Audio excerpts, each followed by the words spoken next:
Truth, justice, and the Big Sil's way, baby. The NFL team that just keeps on giving. Your Philadelphia Eagles.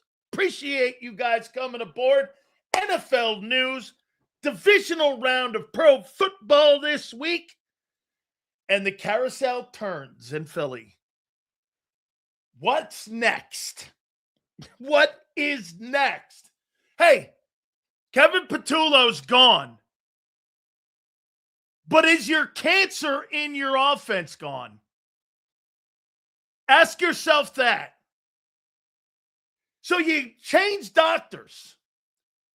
Do you still have the cancer in your offense? Sills, I still got cancer. I just changed doctors. I mean, right? What are you doing here? I just changed doctors. I don't like my doctor. The doctor gave me a wrong diagnosis. Okay, get another doctor. I still got the disease in the offense. Nothing's changed. What do you think you're changing here? Direction? Different procedures? You got the same disease. A limited quarterback and a coach who knows it. What are we doing? Why are some of you in denial? And it's not a river in Egypt. Why are some of you in denial on this? Oh my God. It's been 5 long years of people telling me bullshit about Jalen Hurts and the head coach. Sills, they win a lot. You're damn right. They win because of that exceptional talent on your team. I'll tell you where I was wrong in covering your football team. You know where I was wrong? Howie. I'm not wrong on Nick and Jalen. It's Howie. Howie is worth every single cent you pay him. Nick is replaceable. Hurts should be replaced, but you can't because you pigeonholed yourself with that contract into no trade. So the debate on whether to get off for Hurts or not is not a conversation. You notice I don't ever bring that topic up. Should the Eagles move off of Jalen Hurts? Have you ever, with all of the thousands of topics that I've brought up, have you ever heard me bring that topic up? Never. You've never heard me do that. Why? Because it's not reasonable. And it's not possible. Not for another 2 years. Why even talk about it? Clutch Sports has the Eagles by the short hairs. Not going anywhere.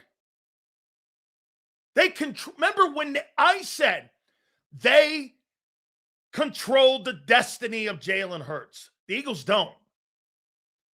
They don't control the destiny. Hurts and Clutch Sports does. I'd like to move off of Hurts. How? When? You going to buy back the no trade? Okay, well, that's going to come with a pretty penny. You're not doing anything. And then to sit here and say, on January 14th, you really want me to sit here and go like this? Well, the new OC. Oh, my God. And I'm watching Birds 365. Some of you folks are as dumb as a microphone stand. You're dumb. Jalen Hurts cannot run Kyle Shanahan's office. He cannot run that offense. No way, no how. He can't run Sean McVay's offense. No way, no how. You know why? That's a complex offense. He's a non-complex quarterback. That's okay. What are you thinking? Running a complex offense. Show me anywhere in 6 years he ran one. What is Jalen's cap hit after 26? Does it matter? No trade. You are not listening, my friend. No trade. You can ask all the cap hits. How much dead cap money? What do you think if we do? You don't have control of your destiny with the quarterback. You have no control. That guy has complete control of his future. I say that no trade is one of the greatest contracts in the NFL right now for a player because the organization could do nothing about it. No trade clause. Unless you want to take a massive, massive cap hit. End of story. Who's the next OC? You've got to be kidding me. Does it matter? As long as Jalen Hurts and Nick Sirianni are your coach and your quarterback, stop asking the most idiotic question that has come out of Monday and this week and really out of Sunday's loss against the Niners. It's the dumbest question you could keep asking yourself. Who's the next OC? What does it matter? Do you really believe that those two guys are going to modify anything? Absolutely not. You know why? You know what they're going to do? They're going to blame injuries and a shitty coordinator because they believe they have the roster. Because Howie believes he has the roster. What are you doing here? You're in Greg Roman? Greg Roman would have to conform to Nick's style of play. It's a shitty job. Sills, what type of offense does Reich like to run? Also, it's not economically sound to bench Hurts. What does Frank want to run? Frank's going to run what the quarterback can do, like Kellen did and like Kevin Patullo did. You're missing it. Those coaches are going to change because of the quarterback skill set. They're going to conform an offense and make an offense for that quarterback to fit that. You're not going to hire a high-octane offensive coordinator, bring him in, and change Jalen Hurts. You're stuck with that style of play. Nick Saban knew it. He moved off that and went with Tua. Why? Because Tua could get the ball to his star wideouts. Plain and simple. Is Tua more of a winner? No. Is Tua a better athlete? No. Does Tua know how to read defenses? Yes. Does Jalen Hurts? No. End of story. Why are you making this more complex than it really isn't? Why are you going on that lane? Here, let me start here. And I'm going to make this comment here. By the way, Battle Royale will be with us at 4:30. Big Z will be with us. That'll be at 3:30. Please hit the like button. Supers, you guys have been great the last couple days. Keep them coming. Thank you very much. Just because the player is paid doesn't mean he has to play. If Hurts refuses to use his legs, sit his ass. Dickerson and Juergens are cooked. Bro, so you're going to put $51 million on the bench? Not in the NFL. You pay him, you play him. You pay him, you play him. That's the rule. That's the rule. Here, let me go here. The next OC that the Philadelphia Eagles hire will tell you all you need to know about the coach and the quarterback. They'll tell you all they need to know. You're going to hear this in the offseason. Offense has changed. We're going to spread it out. You're going to have that idiot ESP telling you the football doesn't hit the ground. The greatest quarterback, I can't believe how Hurts looks. That Elliot Spitzer guy or Elliot Shore Parks guy was telling me Jalen Hurts was like the next John Elway in practice every year. Now we're talking about issues with the quarterback. I thought you had these superstar charts of practices where they're A pluses and A minuses, and he's going, all that shit was bullshit. All that stuff was propaganda. All that stuff was phony fake news. All fake news. Here you are. The reality check is here. I told you this 5 years ago. You would be here. Here you are. 5 years it's taken to get here. 5 years I've been saying this. 5 years of a ton of shit. And it was masked by Barkley's tremendous season and Hurts playing 120 minutes of great football. That's all he played last year. Bryce Huff and Bradbury was benched. Bench his ass. Yeah, that's different. A defensive edge rusher and your starting quarterback, the face of Jordan. Wait a minute. You're gonna bench the face of Jordan. The face of Jordan. That's what I'm told. The face of Jordan. The Jordan brand. There he is. The OC killer. Fangio sat at $20 million on the bench. You really think Fangio did? Howie had to give the blessing on that too, by the way. Fangio did bench him. $20 million, $51 million. Face of a franchise, quarterback versus an edge rusher? Come on, man. Everything you're going to need to know about your quarterbacking coach will be hired in the next OC. This time, I'm assuming, because Eagle fans are smart, unless you're M. Reyes, you're going to not be bullshitted this time.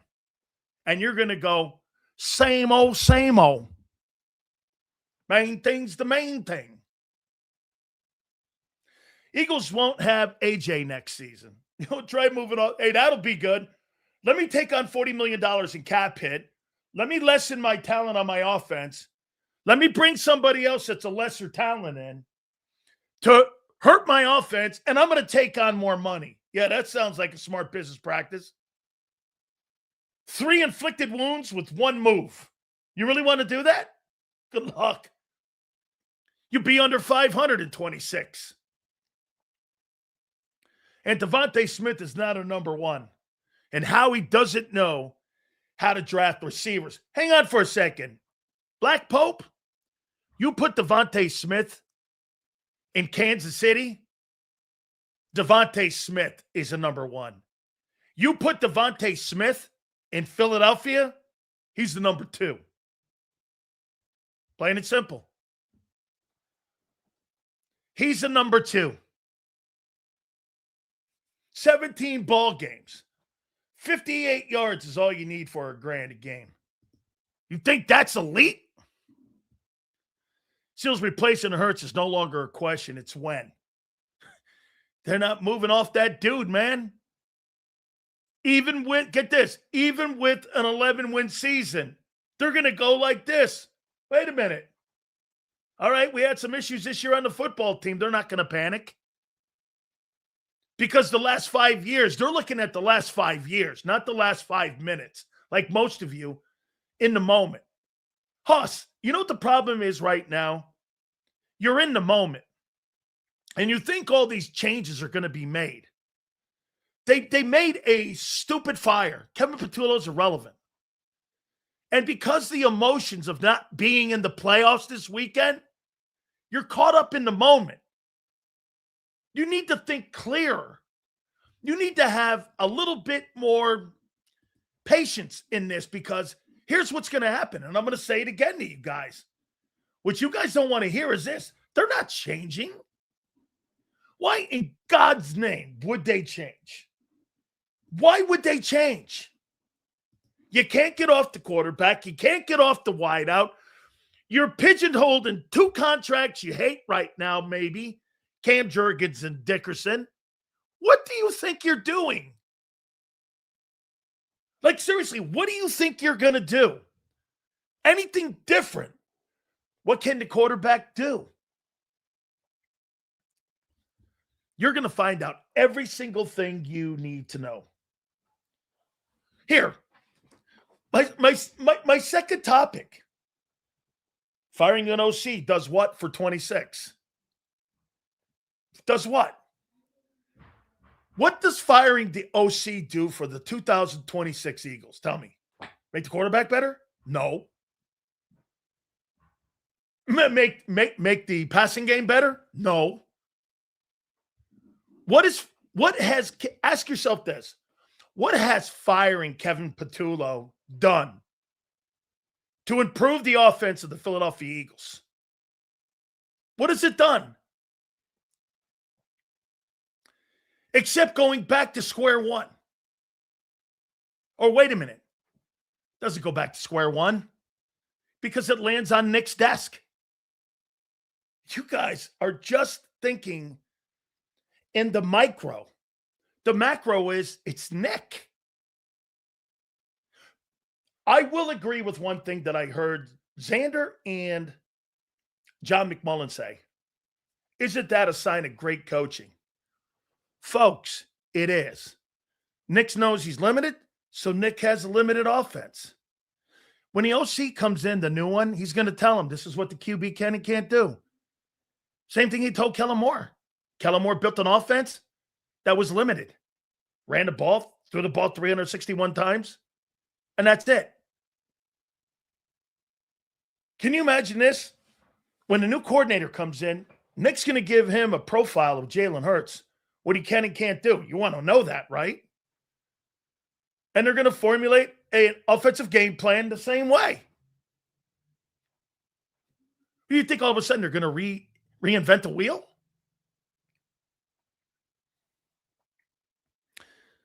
I don't care if he's $50 million. He is in the way of a Super Bowl. And Drew Brent's for Brady. Tanner's going to move that ball with the ones if he had it and doesn't have to work with the backups. John, of course he's going to be a better player when you got better players around you. Tom Brady was moved in. Tom Brady has a skill set of throwing the ball from the pocket. Hurts doesn't. Stop thinking that Hurts is going to be a pocket passer. Let me ask you something. Let's ask the most important question about Jalen Hurts' skill set. If Jalen Hurts doesn't run, can he win a Super Bowl? And if you don't have a run game, can he win a Super Bowl? Do you think the quarterback in Philadelphia can win a Super Bowl if he doesn't run and you don't have a run game? Ask yourself. No run game and he doesn't run. Can you win a Super Bowl with that quarterback? No way. Not a chance in hell. Where has he ever shown that? He didn't run this year. Your offense had a mediocre run game, and he got bounced by the worst team in the playoffs. Where in the world did you see this? Where the quarterback didn't run, and you had a mediocre run game. Remember something you forget all the time about 2022. Miles Sanders had the fourth best rushing attack in Philadelphia Eagle history with nearly 1,300 yards rushing. Okay? That was a top 5 performance that year by a running back that got you to the Super Bowl. And what else was significant? Hurts ran for like 600 yards that year, or north of 600 yards. Kyle, do me a favor. How many yards did Jalen Hurts run for in 2022? You know why he didn't have to run a lot last year? Because Barkley picked up the load on that. Nothing is going to change. Greg Roman. I hear these candidates. Here. How many people believe this? If you're an offensive coordinator and you're trying, that's not what I said. Miles Sanders had one of the best rushing seasons in Eagle history in 22. Hurts ran the ball for 760 yards. In 2022, thank you, Kyle, 240 yards. Imagine if he played those final games, he'd have had a grand rushing. Between him and Sanders, they had 25 rushing touchdowns. 25. Correct me if I'm wrong on that number. 25 rushing touchdowns that year. Between Sanders and Hurts. That's how you got to the Super Bowl in 22. Hurts was a machine running the ball, and you had a great run game. This year, Hurts didn't run the ball, and he didn't have a great run game. He couldn't throw you to a win. Where in the 6 years has he thrown you to wins? I mean, on a weekly basis, that guy's not throwing you to wins. And that's why they went to the NFC title game. Not the point, guy. It's what you did that season. What the hell does where he is now have to do with anything? Get this. Okay? Thanks, man. That's my boy Kyle, man. He's my guy. 32 rushing touchdowns in 22. Is that between Sanders and Jalen Hurts? You had 32 rushing touchdowns in 2022. You had over 700 yards rushing in 22. And in 2025, quarterback don't run. You don't have an epic game. Look where all those 32 rushing touchdowns. 22. I told you after the year. That's the best you'll ever see Hurts.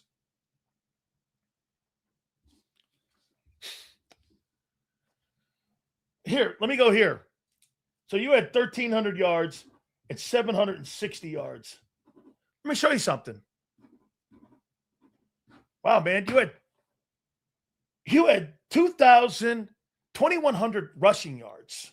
2,100 rushing yards and 32 touchdowns in 2022. That's where your offense went. And Barkley carried the mail in 24.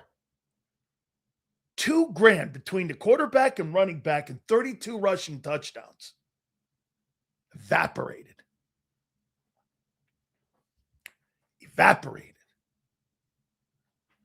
Quarterback don't run. Not the best run game. You ain't winning shit. And your defense is going to hold up as long as it can like it did this year. You ain't doing shit with a coordinator. What do you think he's going to do? Tell Jalen to run more? Hurts needs to run more to be effective, not less. But you want him to run less. And I'm not saying you guys, but they want him to run less, or he wants to run less. That's not a remedy for winning. Not with his skill set. Jalen Hurts has gone the other way because, not his arm, because he doesn't want to run. Kind of Donovan McNabbish. Donovan McNabb didn't want to run. His game went south. Hey, the trends dictate it. Production's gone down the last 2 years because Barkley's in the building. I told you this last year. As long as Saquon Barkley's in the building, Jalen Hurts, A.J. Brown, and Devontae Smith will all have lesser numbers and lesser production. And it's true. And what Nick's going to do is, I'm going to rely on the talent of the offense. Dude, you win games because you're talented, not because you're well coached. I mean, your talent is by far, would we agree? The talent level on the Philadelphia Eagle offense is superior to the coaching.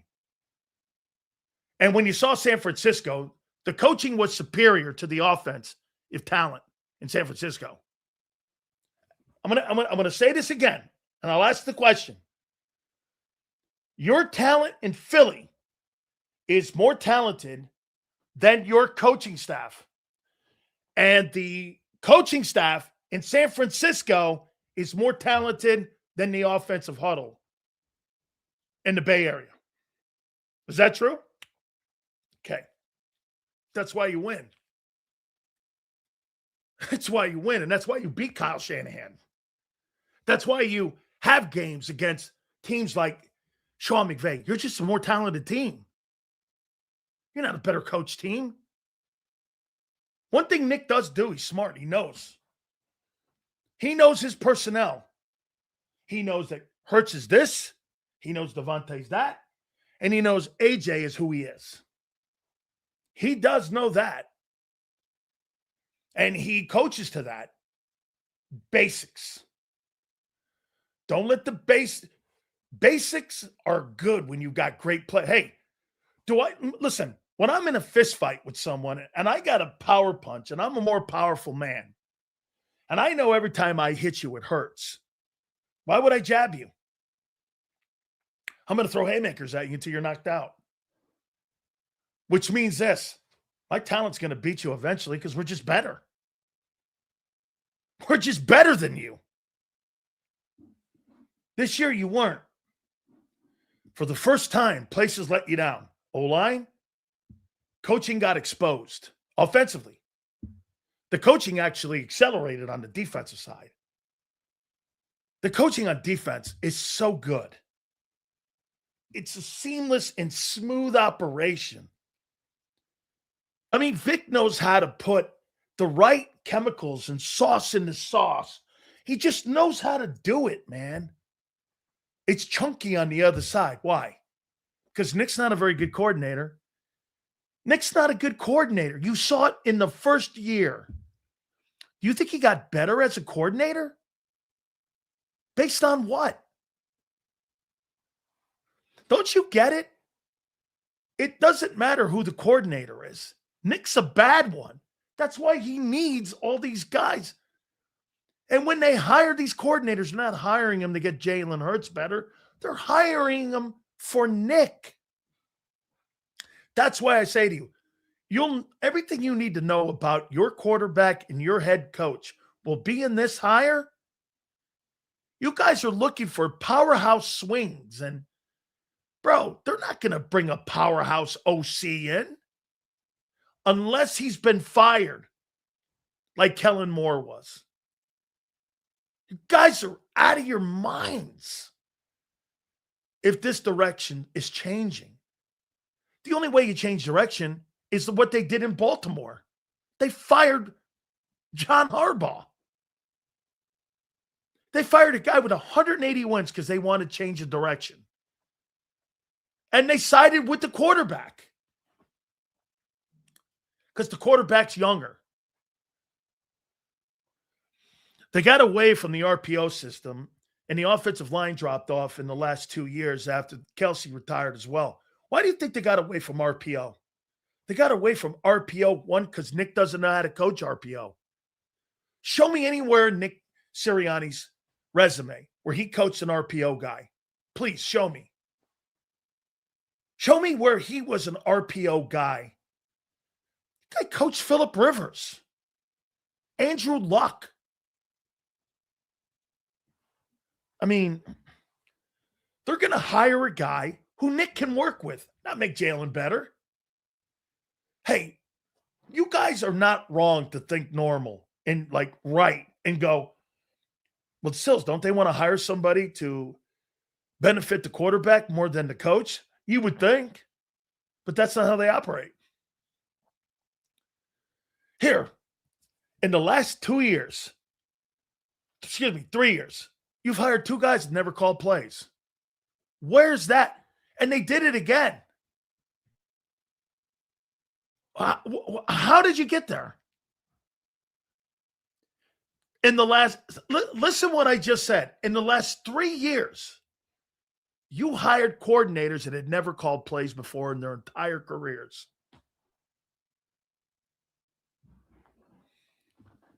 Okay? Yeah, because remember what happened in the first start of the 2021 year? Nick was running some spread-ass offense. What were you guys, 2-4? Then they grabbed the play calling. I remember Xander Krause, before he put me on the air for a particular show. You think Nick survives the year? He said that. He goes, you think Nick survives the... That's what people were saying in Philly. Then it turned around. You went on some, you won 6-8 or some shit.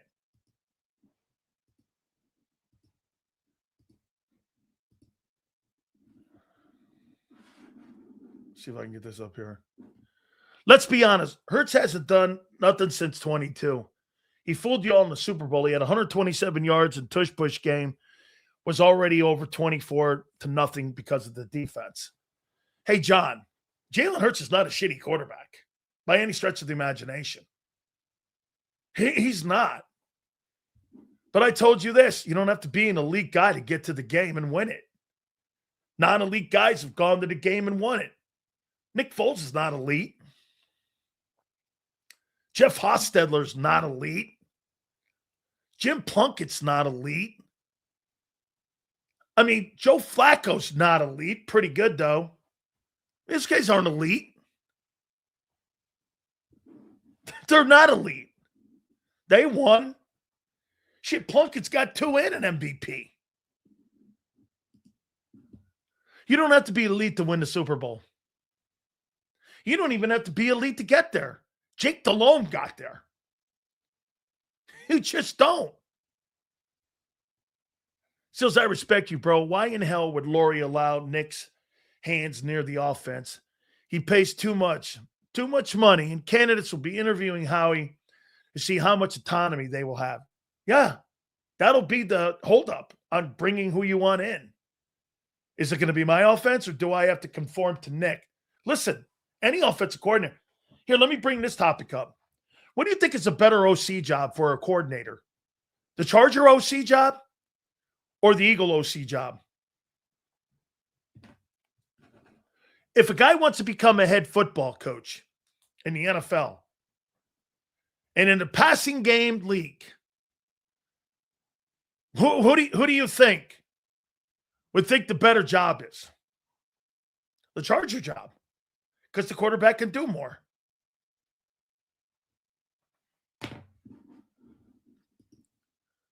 Yes, he was. Then he got fired in New England. He got fired in San Francisco. And the Raiders picked him off the scrap heap. Yeah. Eagles have more talent. Eagles have more talent. But you're not allowed to use that talent. Okay? You know, and I knew this would be something to say because you're all under the impression you think your quarterback is more talented than Justin Herbert because he won a Super Bowl in his playoff record. Well, Justin Herbert plays for the Spanoses, not Jeffrey Lurie. They couldn't put Phillip Rivers and Dan Fouts into the Super Bowl because of how cheap they are. So, organizationally, they have 2 Hall of Fame quarterbacks. One is in, and Phillip Rivers is going in one day. And you got another talent now in Herbert. To sit there and say the Spanoses are going to put him in a quarter. Right. The one guy that wasn't elite was Stan Humphries. Because they had a good roster that year. Then they got destroyed in the Super Bowl by the Niners. Dude, get this. You want to see? I heard Birds 365 today. You want to hear something absolutely asinine? Watch this. How many people think that Jalen Hurts is more talented than Justin Herbert? I told you this would catch you. You know why? Your quarterback throws for 50 yards or 60 yards in a playoff, and he can get away with it. These other quarterbacks can't get away with it. This weekend, if Josh Allen throws for 100 yards and runs the ball for 20 yards, they're going to lose. Hurts could throw for 90 yards, and they can win the game because they have superior talent. How many people believe that Jalen Hurts is a more talented quarterback than Justin Herbert? Herbert is more talented, but talent means nothing. Correct. When you don't have a team around you, you're not going anywhere. Agreed.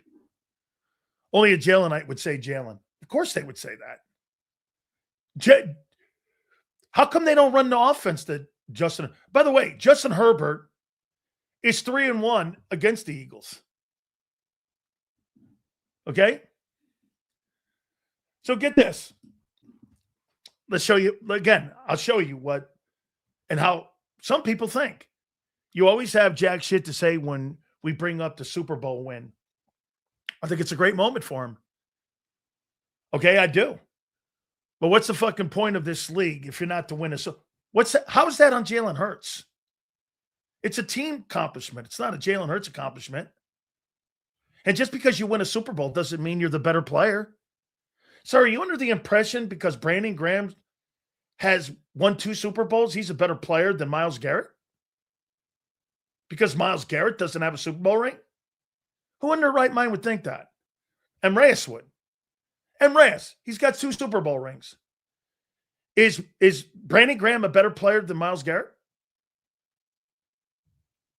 I'm curious. Do you think that? Because he's got 2 Super Bowl rings? Because he's been there and he's got 2 Super Bowl rings. Is he a better player than Myles Garrett? Yes or no?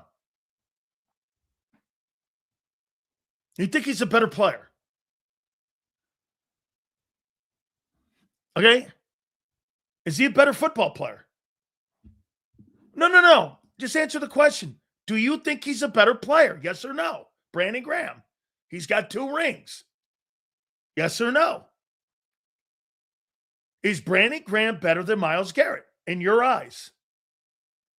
Yeah, get him. Get him, Reyes. Do you believe that Myles Garrett is a lesser player? He's not in the same position? So you pick and choose positions. Because if a guy wins a Super Bowl and he's part of a ride and he's a caboose and he's carried to the Super Bowl and he plays 60 minutes of football and they win the game, you're under the assumption Trent Dilfer is better than Dan Marino because Dan Marino hadn't won a Super Bowl? Folks, he thinks Dan Marino is not as good as Dilfer because Dilfer's won a Super Bowl and Marino hasn't. Right? So wait a minute. He's not better than Myles, but Myles isn't playing 6 reps a game. What do you mean 6 reps a game? Bro, Jalen Hurts is a good player. He's not better than Justin Herbert in talent. Most people don't see it that way. They think because you're on a football team, everything is equal. Put Jalen Hurts on that Buffalo Bills team, they win 6 games with that quarterback's noodle arm. He wins with, you really think? First off, the Buffalo Bills wouldn't have a talent like that in Buffalo because they're not going to play a guy like Jalen Hurts. They'd win 3 games with Hurts in Buffalo. I'm convinced that Josh Allen could take that Jets team to 10 wins. That's how good that dude is. Okay? Justin Herbert's a better player, but he also has been on really great teams.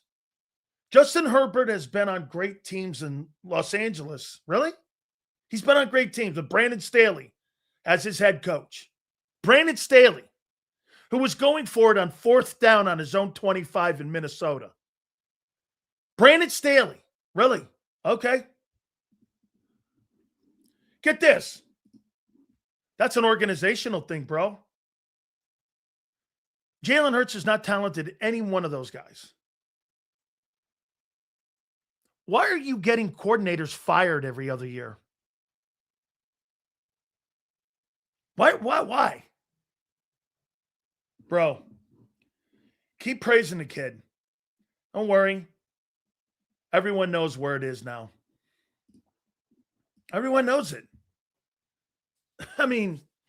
But see, there's guys like Reyes who believe that if you put Kyle Shanahan's offense, okay, here. Let's go here. Prince, I think, listen, you and me go back and forth, and I really like that you're back here with us, and I appreciate you. Thank you. I'm going to ask you something, Prince. Do you think you could take the offensive mind of Kyle Shanahan and he would take that offense, and do you believe Jalen Hurts can run that San Francisco offense? Do you believe he could run it? By the way, you know who would be the best coach for Jalen Hurts? Ben Johnson. Because he's going to take the guy's skill set. And you know what you're missing? You know why you're never going to get Jalen to get where? Hey, Prince, you know why you're never going to get Jalen to get where you want him to go again? Your head football coach is not a play-calling head coach. Ben Johnson's got the autonomy to change. He's not running Jared Goff's offense in Chicago. He's running the Caleb Williams offense in Chicago.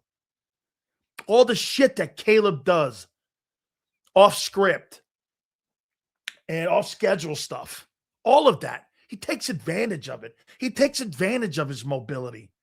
If you look at his accuracy, let's take a look at this. Check this out. I want to show you something that's significant in the coaching of Caleb Williams. And this will tell you all you need to know about coaching. Okay? Check this out. So let's go to Chicago here and take a look at Caleb Williams. Caleb Williams, okay? This year, go here. Bear with me here. Caleb Williams.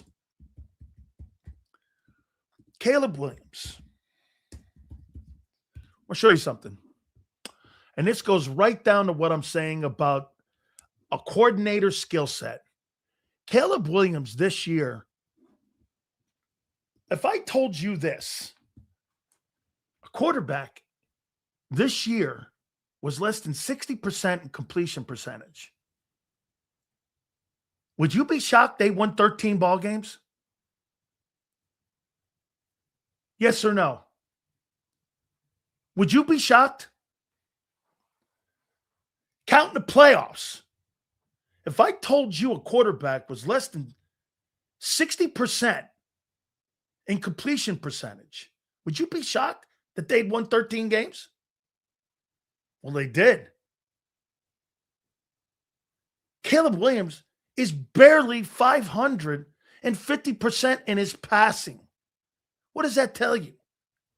The coach knows how to use them. The coach knows how to use that off-scheduled shit. So it makes him a great coach. That coach is the perfect coach for Philadelphia with Jalen Hurts as the quarterback. Any other guy is a waste of time. 58%. This guy's a tick above 50% in completions in any ball game. And they won 13 games this year, counting the playoffs, and beat you. How? There's a savant in Chicago that knows how to quarterback and knows how to use the quarterback to the best skill set. You got A.J. Brown and Devontae Smith, and you can't do shit with them. That tells you about Nick, and that tells you about Jalen. I mean, DK Moore is a good player. Odunze is a good player. Those guys aren't Devontae Smith and A.J. Brown. You think? Really? Or how about the Turtles that you had up in San Francisco that you just got beat by? That's on the coach. That's on the coach, and that's on the people being hired to bring Jalen Hurts as coach and teach him the game. So if you're going to keep Nick's style of play, it's caught you. You're not going to be better in 26. If you keep with the style of play, you won't make the playoffs.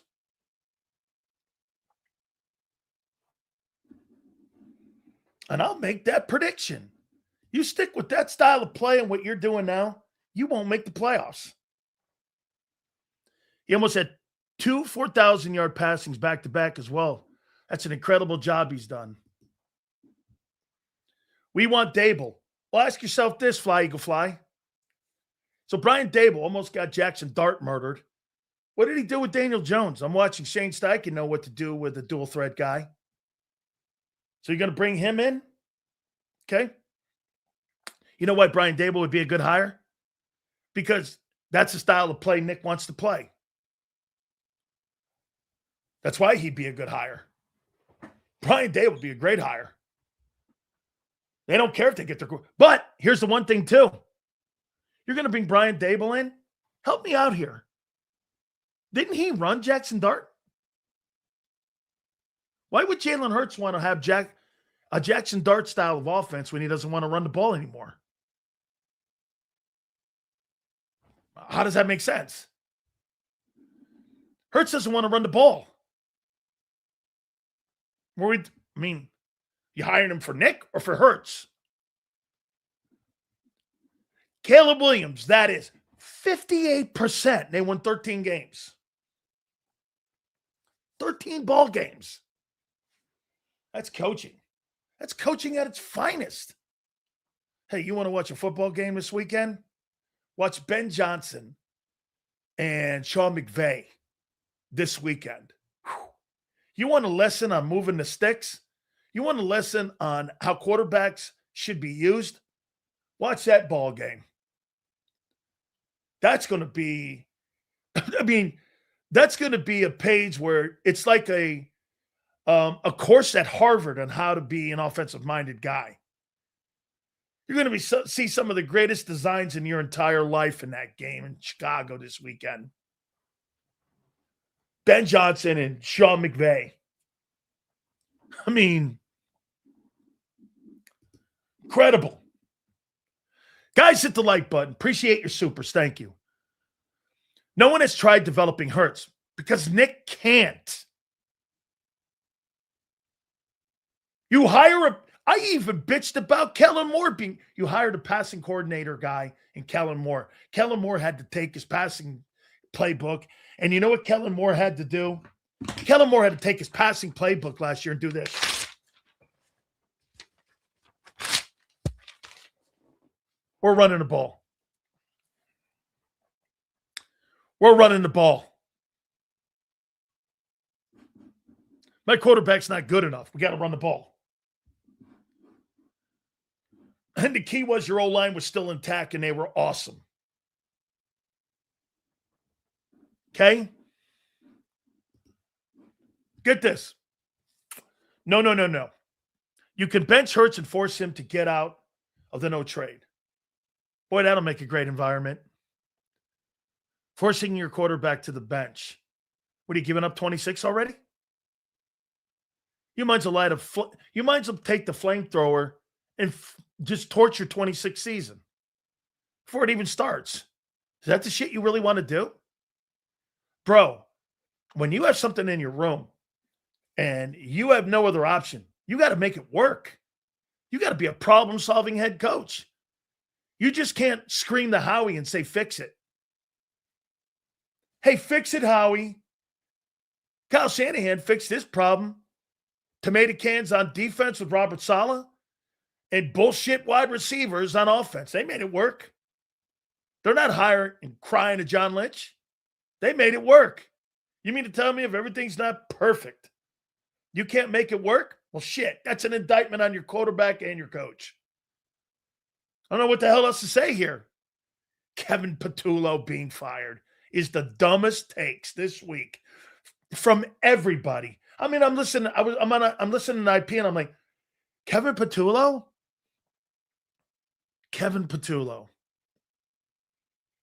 And they don't even want to fire him because they know he's the fall dude for no reason.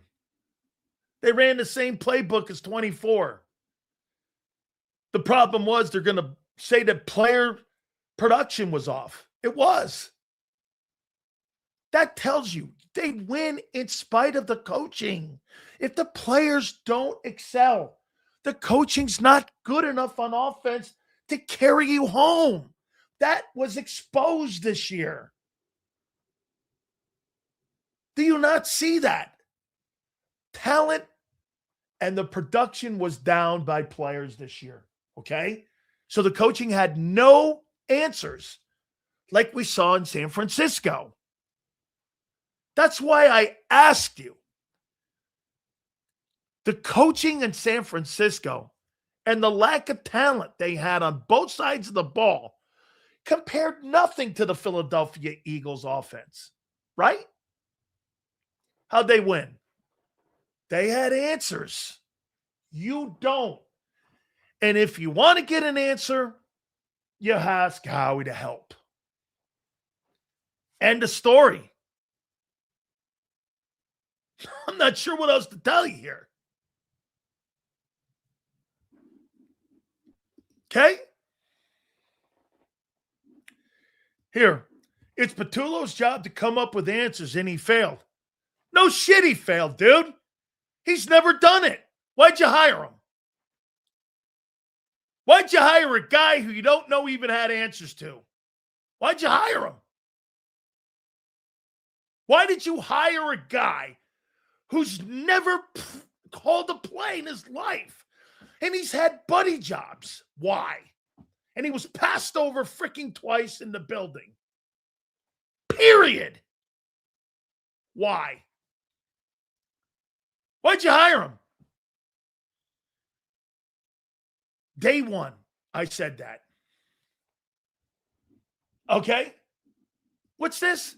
Then don't be mad we fired him. I'm not mad. I don't give a shit if you fired him or you kept him. It's irrelevant. Asshole.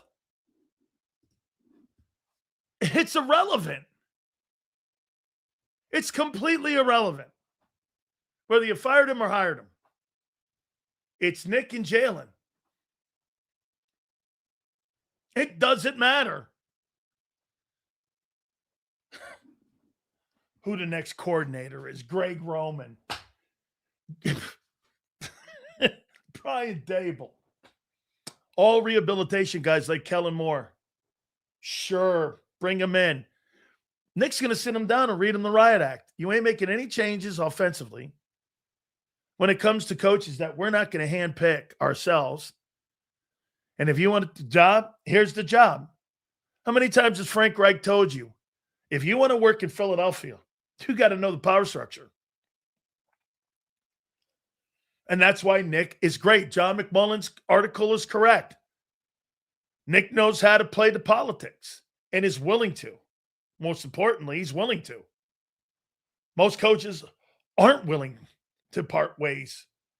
Hey, you know why they fired John Harbaugh on the phone and not really all that bullshit they said? They sat down with an hour and a half and had massive They fired him over the phone because they just wanted to cut bait and move on and start something new. Okay, no problem. But that's how you do it in Baltimore. You know, Baltimore did it right. You want to get off a legendary coach? Fire him and everyone in the building. There you go.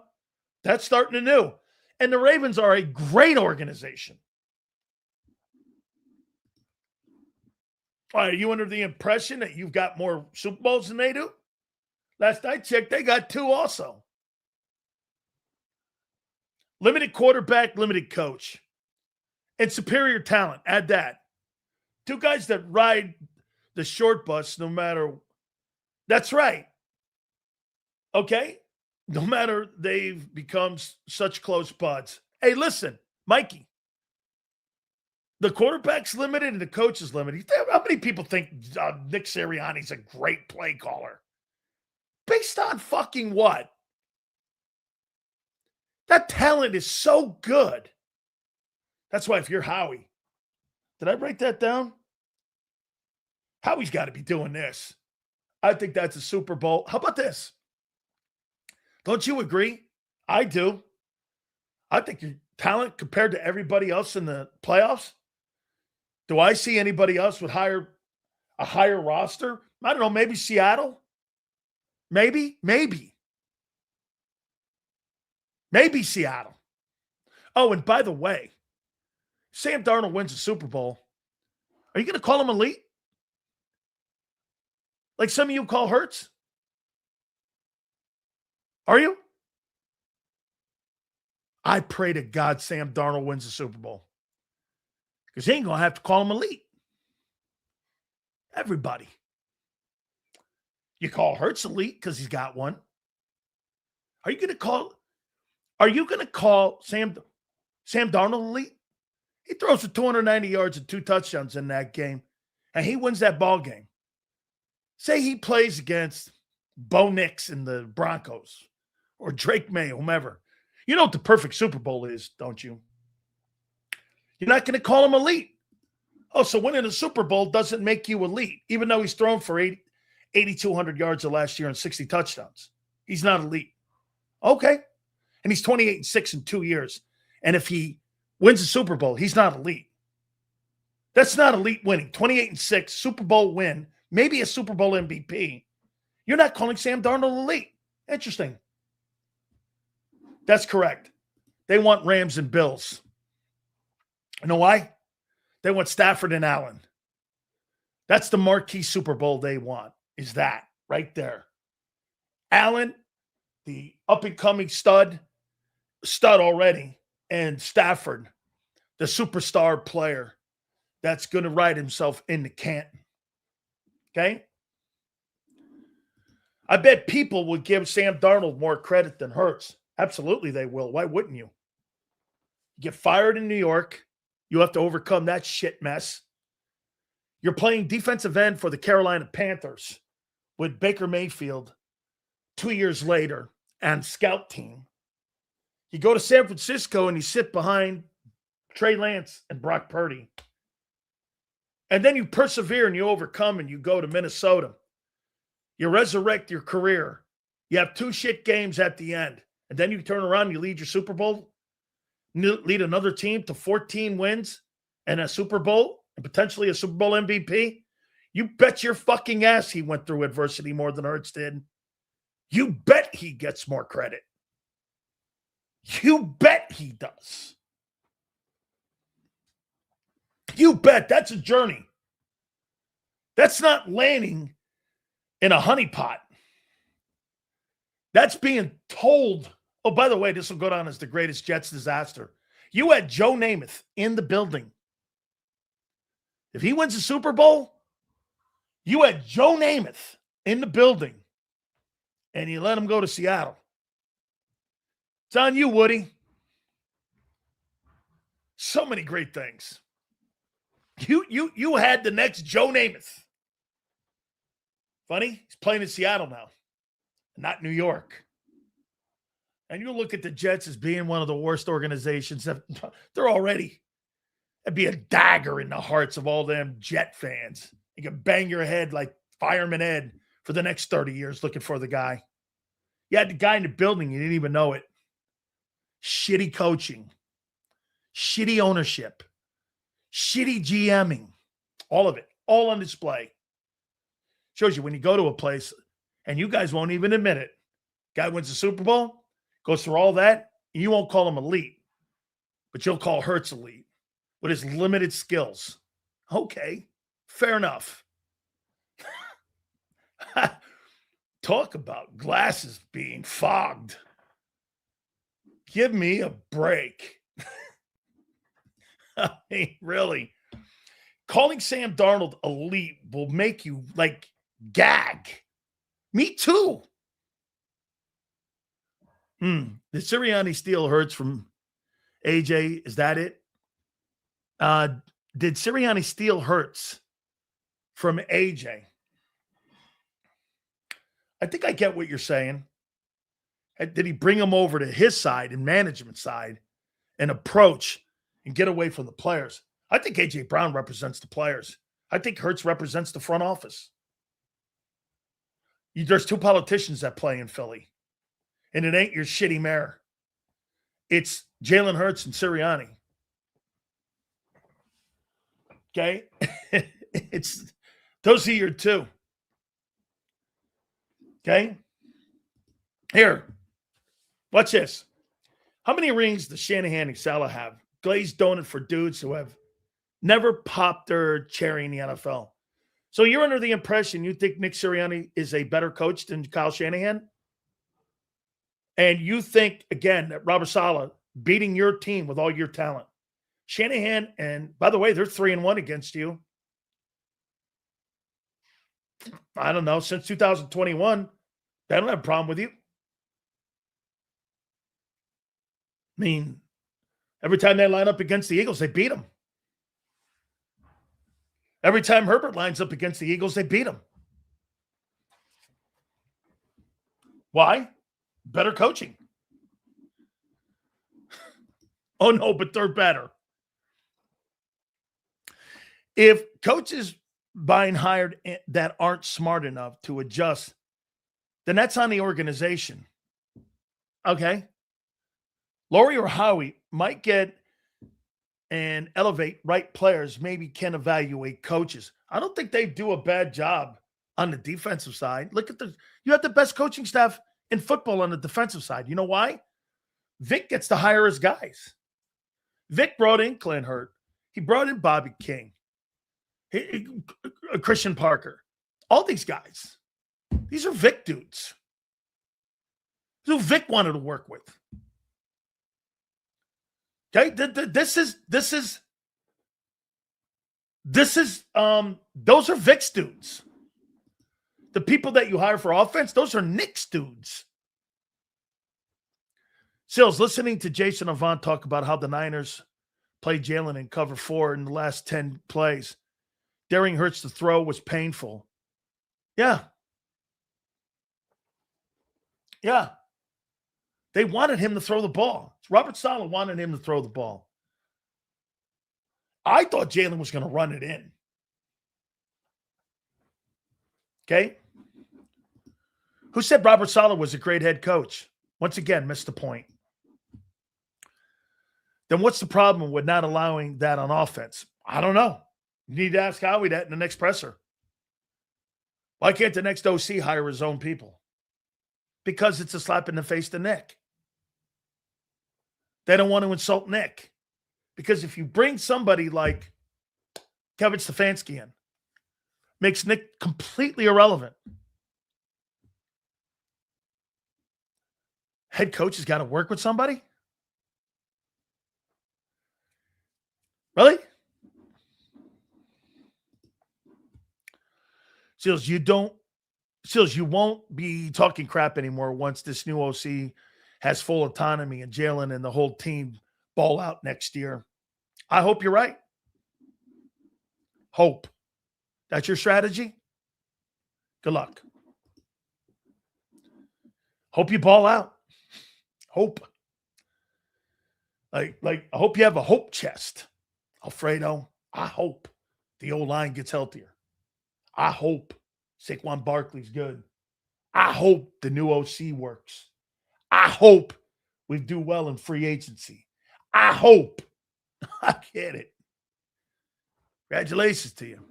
A lot of hoping.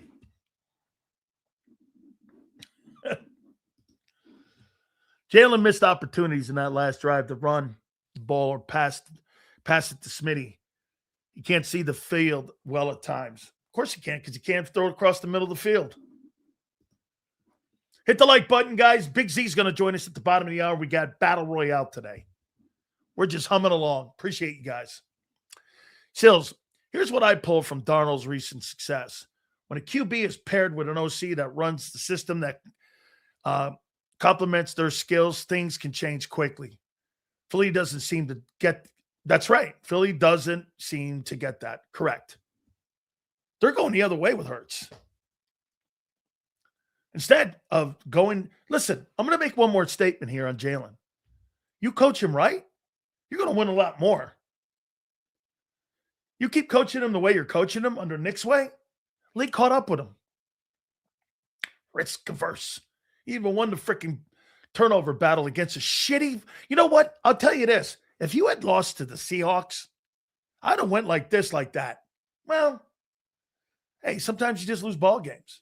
You lost to a shitty 49er team. Hey, 49er guy, if you're in here, that's the shittiest 49er team they've had in 4 years. Am I right? But it's the best coaching job that Shanahan has done in 4 years. Even a Super Bowl run. That's Shanahan's best coaching job. I mean, this guy completely had answers to everything. He had answers to the 2 turnovers by Purdy. Listen, Shanahan will choke when it matters. Well, I'll tell you, every time they play against you, they beat you. I mean, he's 3-1 against you. I mean, that's a shitty Niner team. Hey, wait a minute. Are you under the impression they're going to go to Seattle and beat Seattle up there? Not a chance. And you know what you'll be saying? Shanahan couldn't get it done. Seattle's a better team. That's why they're the number 1 seed. They're the better football team. They should win. No, but he sucks. He's not good. And see, well, what's that say about you if you got beat by a 10? If Seattle beats that team 46-0 or 46-3 and they crush that team, you're going to have a lot more answers on Monday. I don't believe in any way 49ers hanging that ball game. Then again, it's a well-coached team. Diana Rossini just reported we started reaching out to candidates now, and McDaniels and Dable are at the top of the list. Like McDaniels. Mike McDaniels coached Tagovailoa to having the most passing yards in pro football. Oh, man.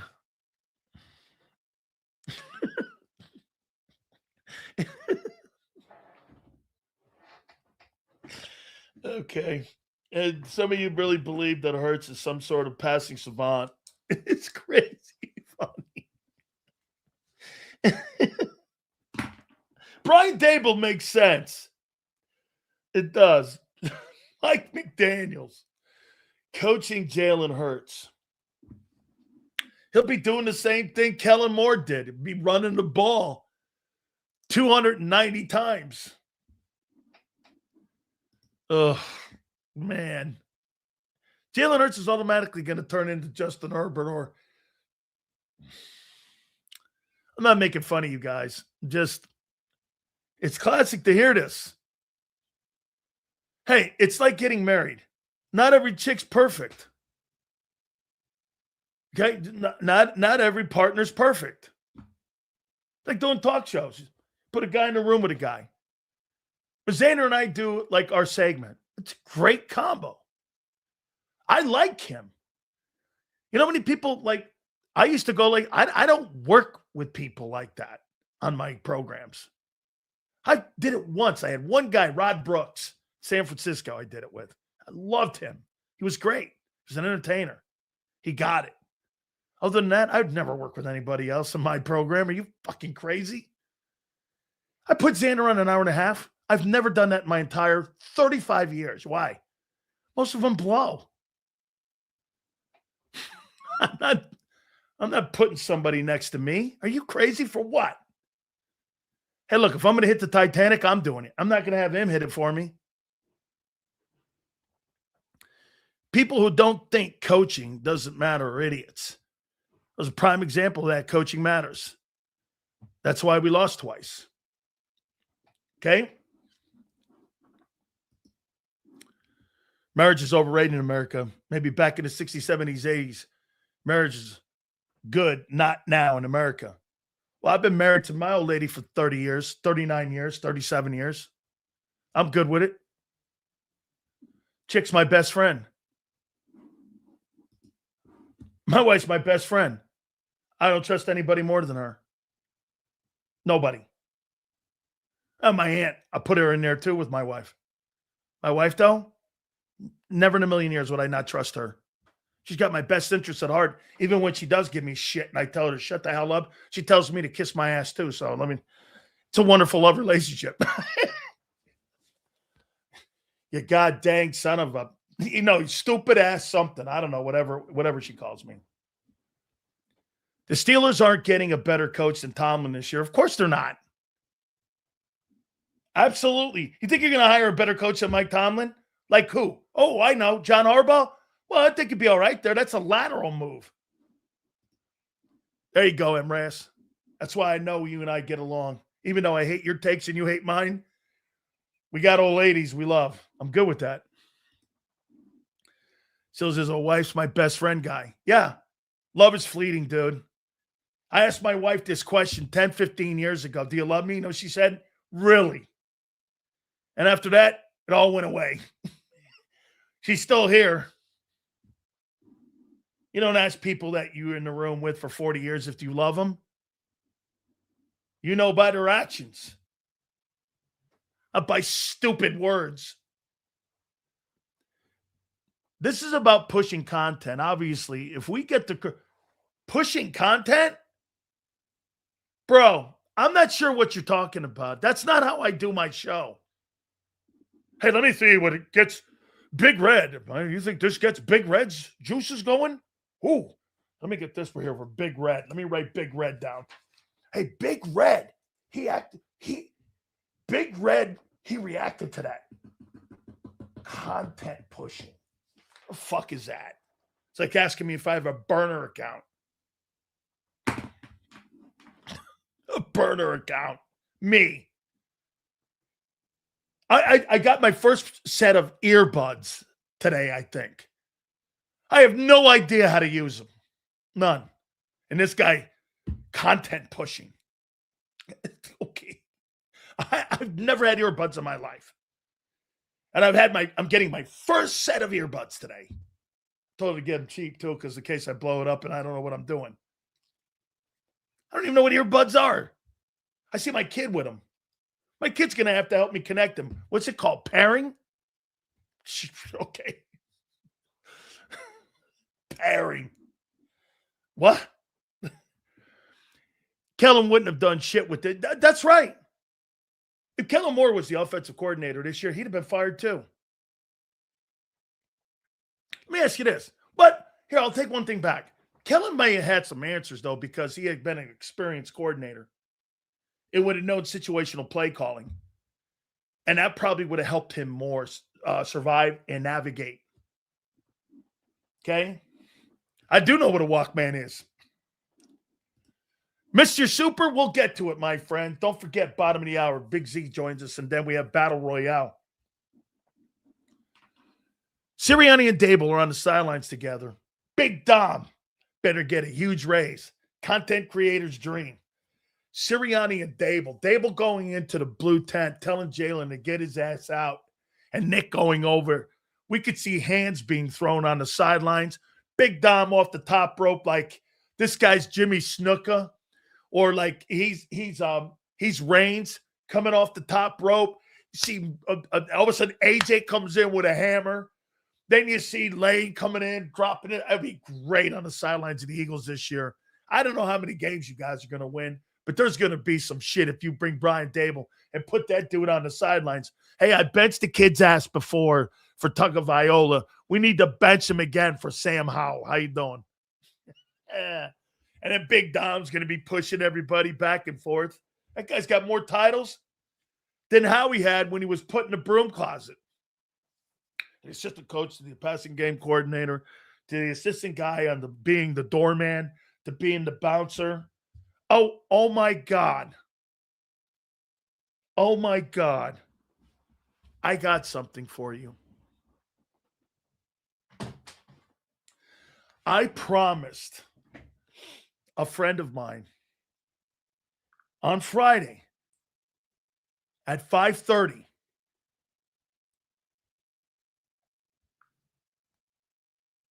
the Eagles, where is it? Here it is.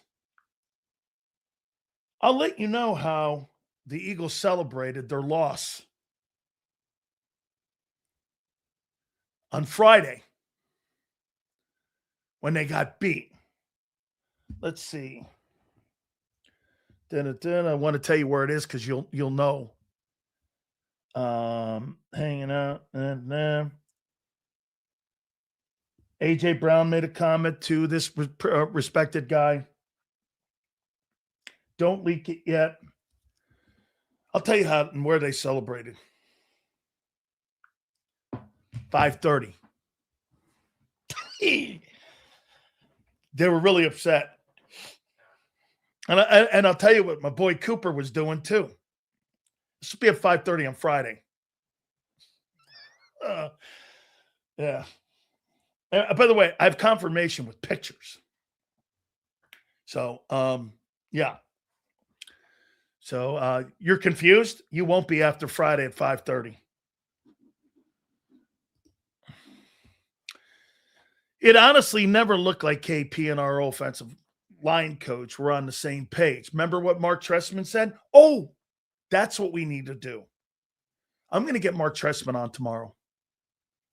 What kind of offensive coordinator does Jalen Hurts need? Why not get a guy who's been an offensive coordinator in the NFL?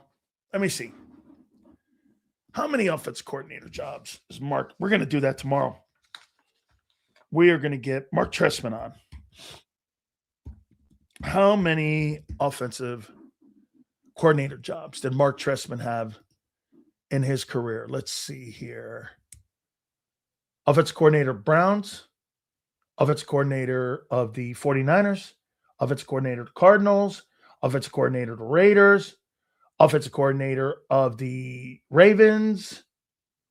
So he's had 5 offensive coordinator jobs.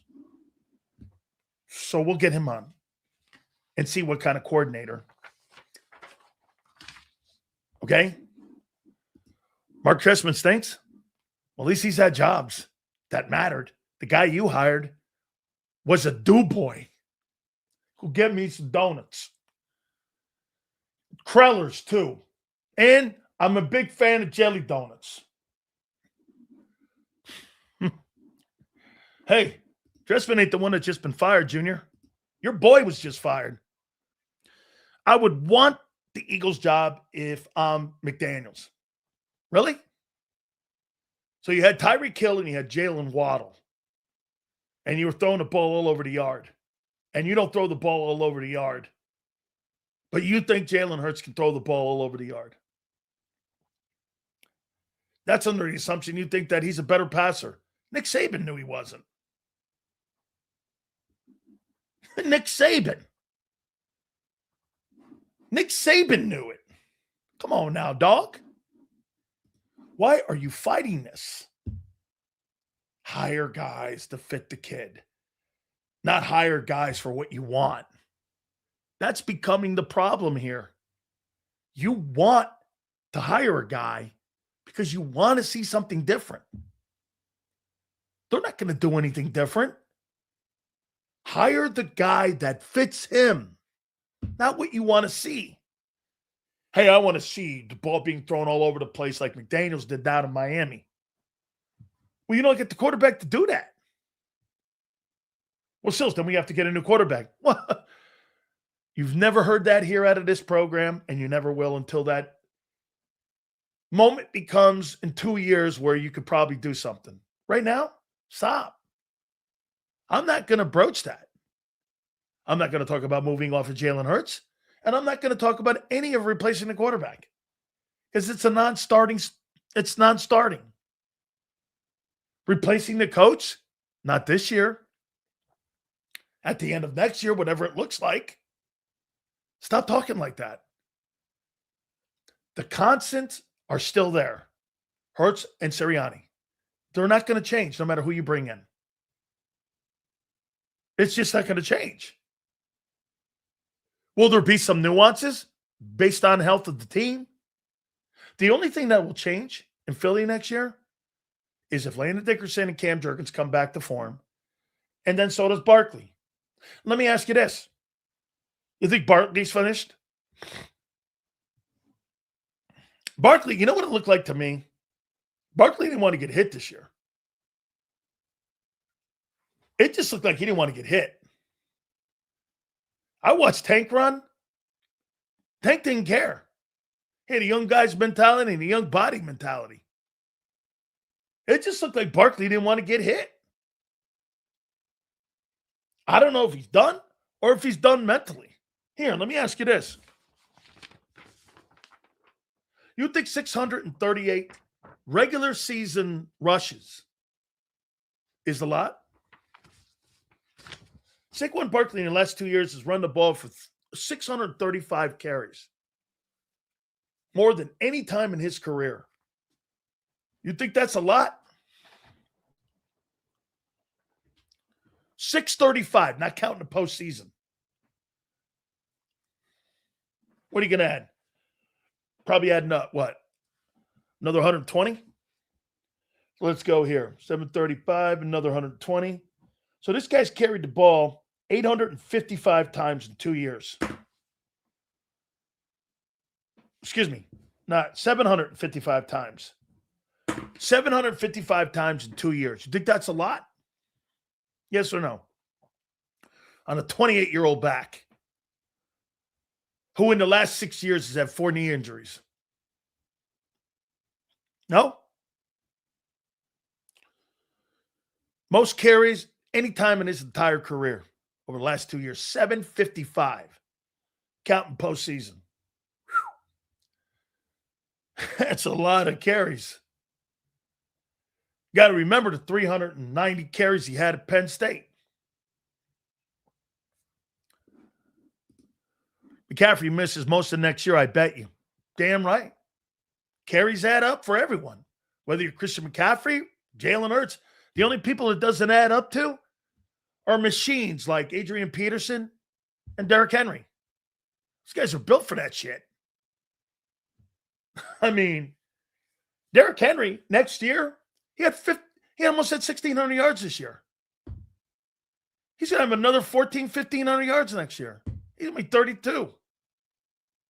That guy, okay? That guy's a machine. Right?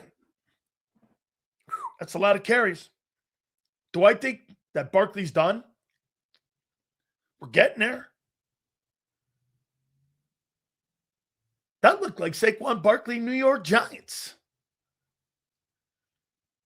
Got an O-line that's not what it was. That looked like the Giants. He didn't look any different. 4-1, 1,000 yards. Well, that's kind of who he is. 2005 was an anomaly. Not the standard. 1,500 yards a year from Henry, that's the standard for him. Different thing, man. Those are different football players. What he did a year ago was like a career year. Henry does that shit every year. Turn, hand, kill. Turn, hand, kill. Turn, hand, kill. I mean, yeah, that's what I saw too. McDaniel or Dable, I'm hearing. Well, this is what will happen. When you go in for the interview, you'll do this if you're Mike McDaniel. Whatever you need me to do, I'll do because I want to rehabilitate what happened in Miami so that I can get a next head coaching job, and we'll do whatever it takes. The problem is going in, you're not going in with a healthy offensive line. You're hoping your old line gets healthier. You're hoping Barkley bounces up a little. How much more do you think he's going to bounce up from 1,000 yards? 1,300? 12? Is that going to be enough when your quarterback's not running? No. I pointed out to you, you had 32 touchdowns and 2,100 rushing yards in 22 when Hurts was running. When you had a good running game and your quarterback ran. When the quarterback had an average running game this year and he didn't run, you can't throw yourself to victory. Although you disputed the fact when I said in September, that's Liars Month. Well, you're 7-7 after that. He had an average running game, and he had a below-average passing game. And you couldn't throw yourself to victory against a team like the Niners. And you think an OC is going to change that? The only way the Eagles are going to get better in 26 is if health is restored. Lane's healthy. Cam's back. Landon's back. You know what? I'll tell you this. You got a better chance of that happening than bringing an OC in to change the offense. I would say this to you. Stop with that shit with the OC. Pray your team comes back to health. The Lane Johnsons, the center, the guard. Pray that comes back. Because if that comes back, I don't give a shit who the coordinator is. He'll have success. Health is going to make the team better, not a coordinator. Listen to me again. Health is going to make your team better, not a coordinator. They're going to run the same shit. As long as Jalen Hurts and Nick Sirianni are in the building, it's same old, same old. You got to pray for health. And I believe, get this, I believe that's a better fix than an OC. Don't you? Kevin Patullo would be a head coach. How many people believe this? Kevin Patullo would be a head coaching candidate right now if you had the same health as you did a year ago. Would you agree? Right? He'd be a head coach in the NFL. If your O-line was healthy, he'd have the same guy. Okay? This guy says no. Because you know why? He doesn't want to put it on the quarterback and health. You think it's the OC. The OC is the reason that you lost against San Francisco. Because everything wasn't perfect. Shit, San Francisco had nothing going for it right, offensively and personnel-wise. And they still beat your ass. It's embarrassing. They had no place anywhere on the field except head coach and quarterback. And they beat you with everything that was sideways wrong. Personnel on defense has been depleted. Offensive line outside of Trent Williams, depleted. Kittle went out with 3-4 minutes into the game. They adjusted on the fly and still beat your ass. That was problem solving. Sills, what's the hot take for the OC in Philly? Who cares? That's my headline. Who cares? What's he going to Here, I asked this question earlier. Okay, fire the OC. Does what for 26? What? Anything. I'll take. No wrong. Hey, by the way, now that you're here on January 14th, you ain't playing this weekend. There's not a bad take by any of you. Because now we're in the land of we don't know. Now we're in the land of where we were in the offseason. Your offseason started, unfortunately, in January instead of February. So firing the OC does what, in your opinion? What do you think moving forward? Honestly, I'm not ripping anybody here. I do, damn it. I'm a fan of this team. Martin, I don't mean, listen, I'm not ripping on you, guy. But here, Martin, let me put you back up here. Firing the OC does what for 26, in your opinion? Okay? Hate and glaze? No, it's truth. I don't hate the Eagles. I don't give a shit about the Eagles. Get me wrong, guy. Fun team to cover. I love you guys. But you got me wrong. I don't hate Philly. As a matter of fact, it's the best market I ever talked in. And I'm not making you feel better about yourself so you can go home and whatever. Okay? Well, I'm telling you it's wrong. You can think all you want. Why would I? What's the point? Hating a football team? Dude, I hate jackasses. I don't hate football teams. I mean, you know how many things in my life I hate? That ain't one of them. I love the Bird fans. I do, Sue. Absolutely. I love you more than your team. Absolutely. That's a fact. I love the Philadelphia Eagle fans 10 times more than your team. That's an absolutely number one fact. Hey, some of you in here want to continue to believe that? Appreciate you being in here. Thank you. You must like hearing the truth, at least. We have the players to be damn good in the offense. Yes.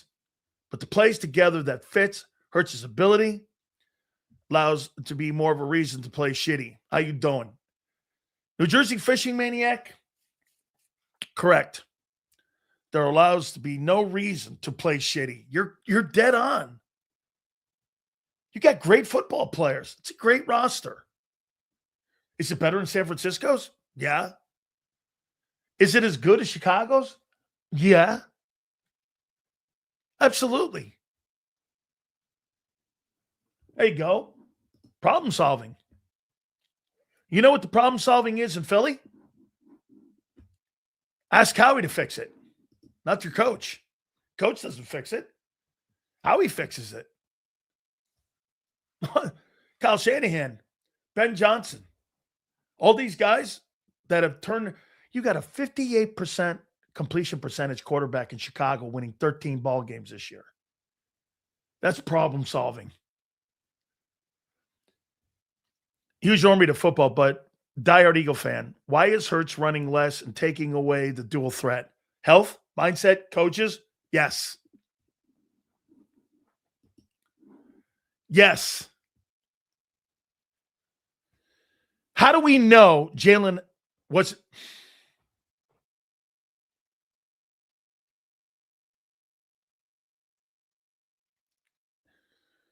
Trucker? Okay. Come on. One thing I've come to respect about you, all of you, don't make excuses for failure. Own it. Okay? Trolling. I'm learning what the hell, I'm learning what earbuds are. Yeah. I may even have to ask Z after the show. How the frig do you use earbuds? I have no idea you guys are talking to me about. Ugh. I like Jim Caldwell. That's a pretty damn good name. I like Jim Caldwell. I think Jim Caldwell's a hell of a coach. I do. I like him. He's a good coach. All right. Battle Royale at 4:30. Guys, please hit the like button. You guys have been spectacular today, and you guys have been spectacular because you care about your team. And I told you, and I'll say it again. Dude, you guys are the best people I've ever spoken to in sports all my years.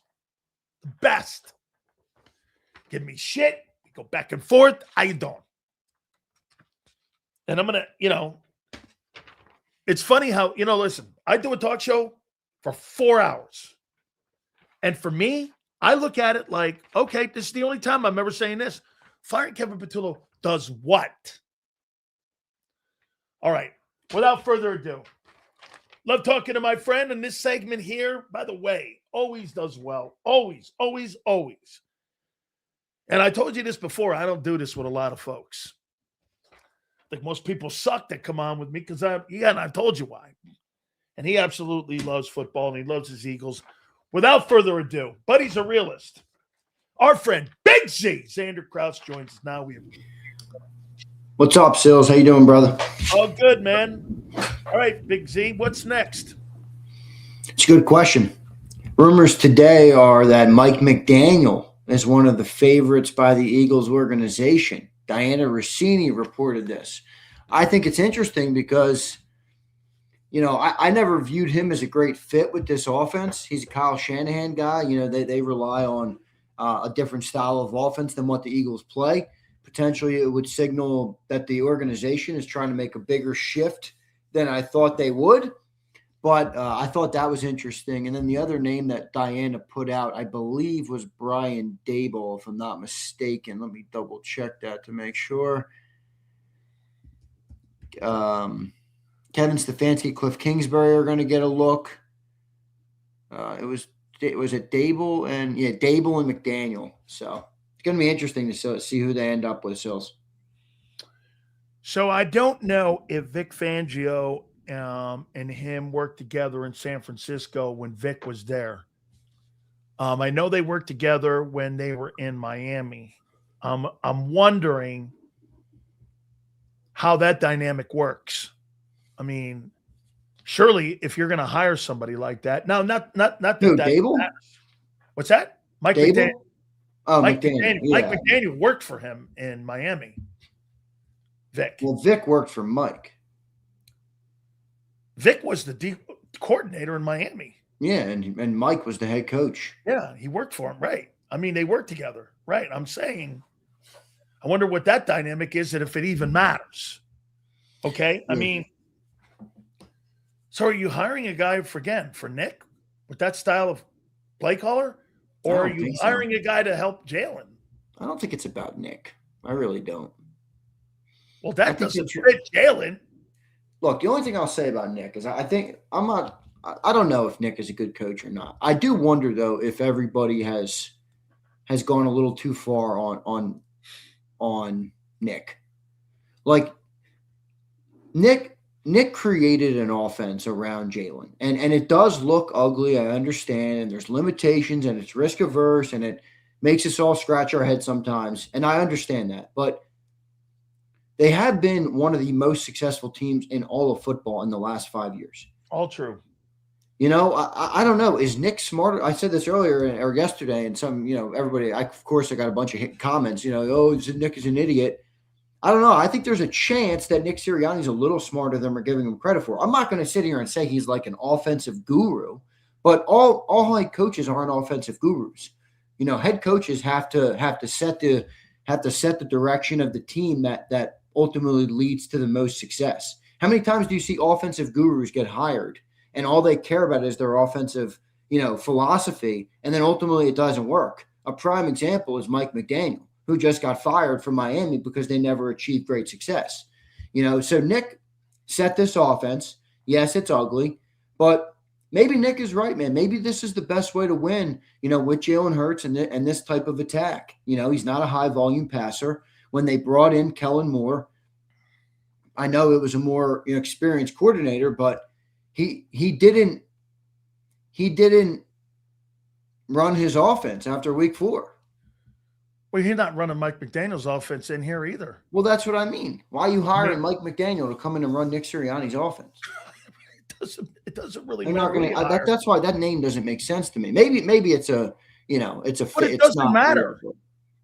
It doesn't matter who they hire. Well, it does matter. Okay, but not if you're going to do the same shit you did last year. Well, that's what the question is. You just got through saying Nick was a smart guy because he conformed an offense to fit Jalen. Why would he deviate off that? Well, I agree with you, but because the external noise has gotten to him and the owner loves offense. So maybe he's like, switch it up. These are the 3 things I wrote down. These are the 3 questions I put as my 3 questions on the offensive coordinator change, where we won't really know until we have answers to these things. One is, does the next offensive coordinator bring his own offense, or is he expanding on Nick Sirianni's offense? The second question I have is, how big of a variable is Jalen Hurts' legs in terms of, is he still a dual threat quarterback, or is he going to look more like 25 moving forward in terms of how much he uses his legs to move the football? And then the third question I ask is, will the risk-averse approach remain? Because your schematic can change, but you can remain risk-averse. Those are my 3 questions. If you know the answer to those 3 questions, which we may never know, then I think you'll know exactly what direction they're trying to go. The other thing that I think about what happened yesterday is, it's interesting because Patullo was Nick Sirianni's guy, right? I mean, they worked together for 5 years. He got promoted because of Nick. They made Nick. I haven't seen a press conference or a press release from Nick Sirianni once in my life. Never. I didn't see it on Brian Johnson. You guys can, maybe I'm wrong. Maybe I'm forgetting. But yesterday they put out this letter or whatever it was from Nick. I've never seen that. I've never seen a letter come from I Nick. think the Brian Johnson, now that you think about it, I think it was an organizational person. Yeah, the organization has decided to move on like most did. Yeah.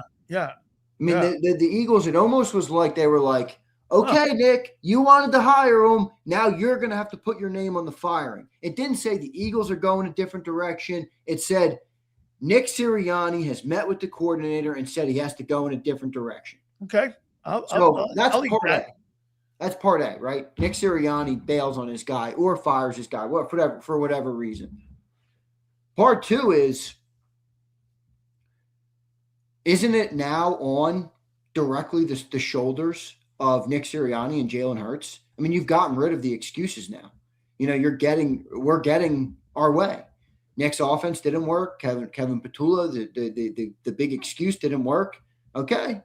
Now it's time for Jalen Hurts to elevate his game, because there's not going to be any excuses left after this. So I think it's an interesting spot for the team, but I'm not that optimistic this is the best fix. I mean, we'll see what happens though. You think the offensive coordinator changes the direction into a positive note in 26? I think he's got every chance to. I mean, look, the starting roster coming back is, I think I looked at the offensive side. Based on health, yeah, but the starting roster is going to return mostly. On offense. I know you got Dallas Goedert. A.J. Brown's under contract. I know everybody wants to trade A.J. Unless A.J. bullies his way out of here, I would not trade A.J. Brown, but whatever. Who knows what they're going to do with him. Not with the turmoil you have now. I'm not getting rid of that guy. No freaking way. I'm going to go kiss that kid's ass and make him feel all funny and better about it. Yeah, but there is something to be said about it. And I want him on my – you're not better without him. I know. Well, that's for sure. There is something to be said, though, about like AJ, if you're going to be here and be a leader on this team, you can't bring to light those type of concerns at that level. If you want to bring things up in meetings, that's fine. If you want to talk about, schematics and things you have to do better as a team, that's fine. But to go to the media every week and create that, remember, you got young, impressionable guys on this team. You got Cooper DeJean, who is best friends seemingly with A.J. Brown. You got, guys who look – Darius Cooper. You got guys who look up to A.J. Brown, and he's out there causing it. I just think it's not good for the overall culture of the team. Can I tell you how I didn't at the time, but I do now. Can I tell you how Jimmy coached Michael Irvin? I think that's pretty good. Michael Irvin's a pretty big shit talker. He's an aggravator of all aggravators, right, in the history of football. You know what Jimmy has to tell us all? You want to be a shit talker? You want to be an asshole? You better give me the greatest production that you've ever seen in your entire fucking life. Because my level of patience with you, the more bullshit you bring to me, the less, okay, you better have that much production. You want to talk shit? You want to do that? Xander, the point what I'm making is he's not going to change, dude. That zebra's not changing any colors. He's going to be that guy. You have to coach that guy's personality. We'll catch the ball then in big moments. That's what I'm saying. Can I just say something about AJ real quick also on that note? It's less about the ball going off his hands and more about the effort to me. There were several moments that added up throughout the course of the year where it looked like AJ Brown simply was checked out. Yeah. He didn't care. He didn't have a great desire to go and make the play. He didn't give it his full undivided effort. And I think that's bothersome to me. It is. You can bitch about it, that's fine, but you should be Mike always gave top effort. I get it. A ball's going to hit your hands and drop off every once in a while. Yeah. I know it's inopportune times, but that's just the nature of the beast. Go watch. I mean, I watched the Steelers game the other night. I watched the same thing. So, that bothered me more with AJ than anything. But I don't know. Who do you think the offense can be better next year? Well, here, I have more faith in the offense being better next year based on health than I do the OC. If you get healthier, you're going to be good. If Landon Dickerson comes back and Cam gets back, bro, what's different this year than a year ago? 900 less rushing yards? The quarterback doesn't run? there's injuries in your O-line. Let me ask you this. If you had the same health O-line and the same Barkley this year, would Kevin Patullo be up for a head coaching job? Maybe. I said that this morning. Passing game's arguably better than it was a year ago with Kellen.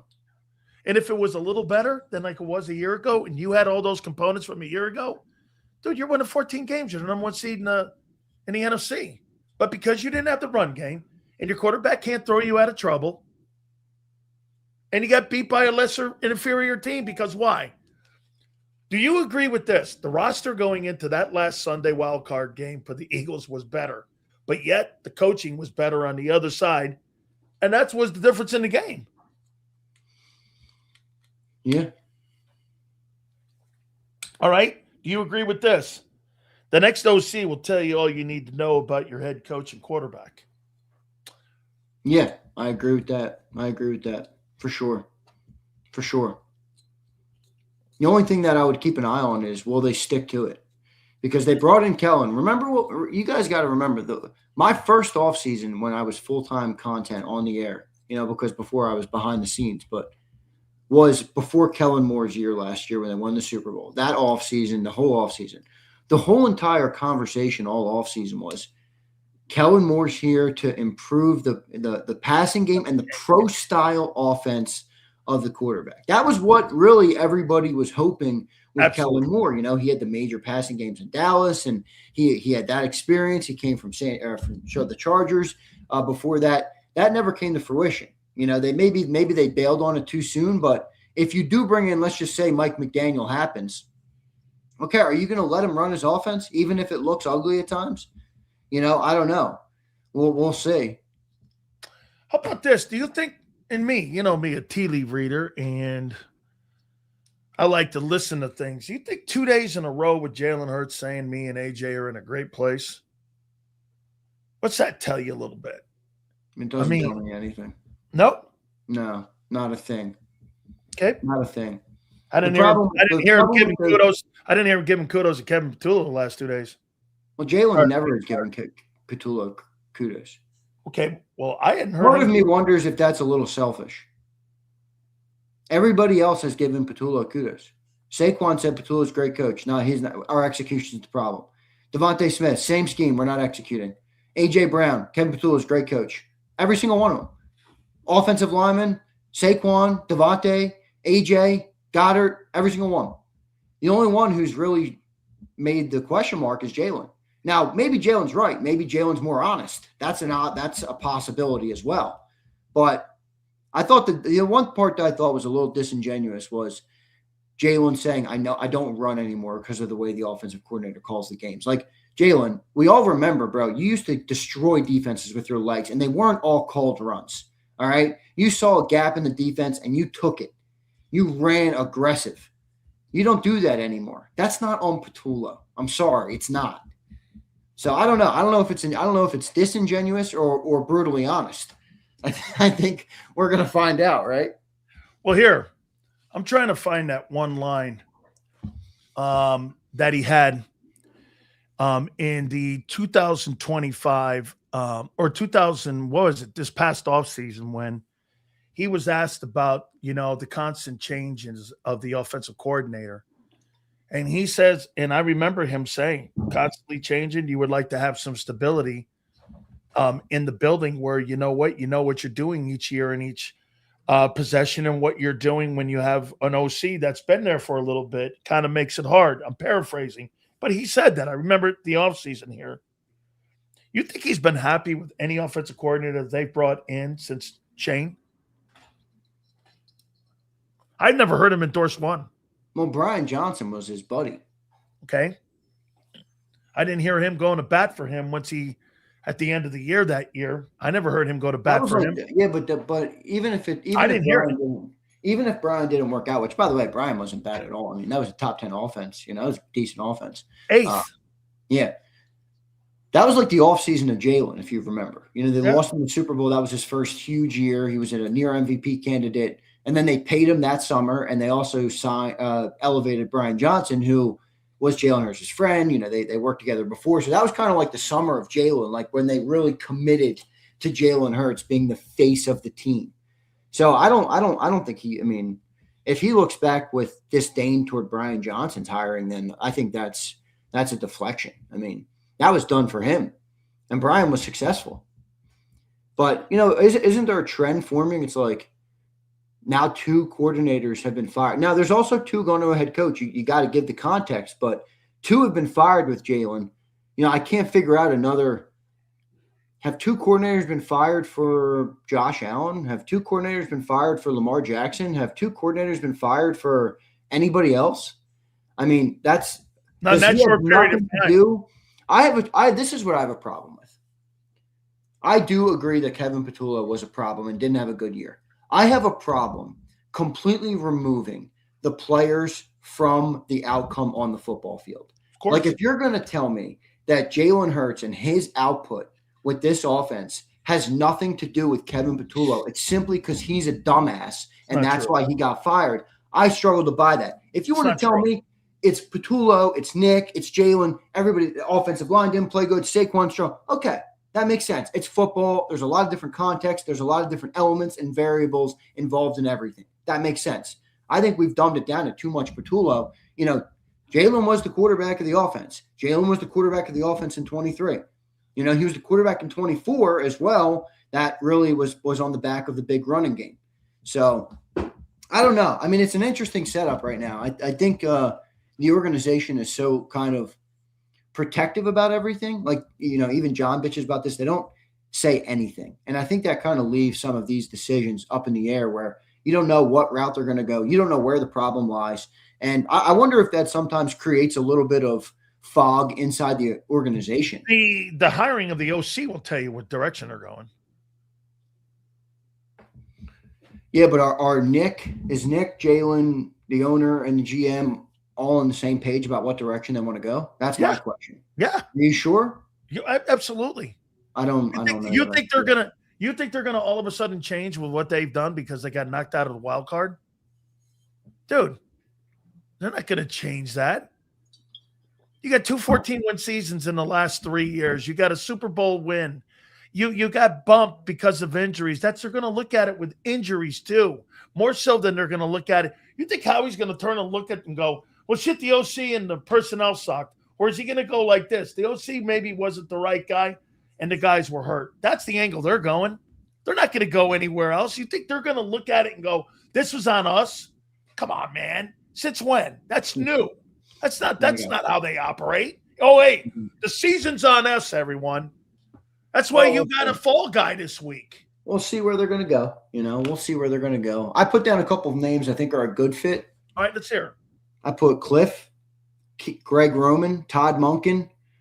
I like Scott Loeffler. I know they're not going to go from inside, but I like him. And Brian Dable. The bad fits, I have McDaniel on the bad fit. Yes. He's a spread offense guy. Yeah. Are they going to so if they hire Mike McDaniel, do you think they'll try and run the spread offense?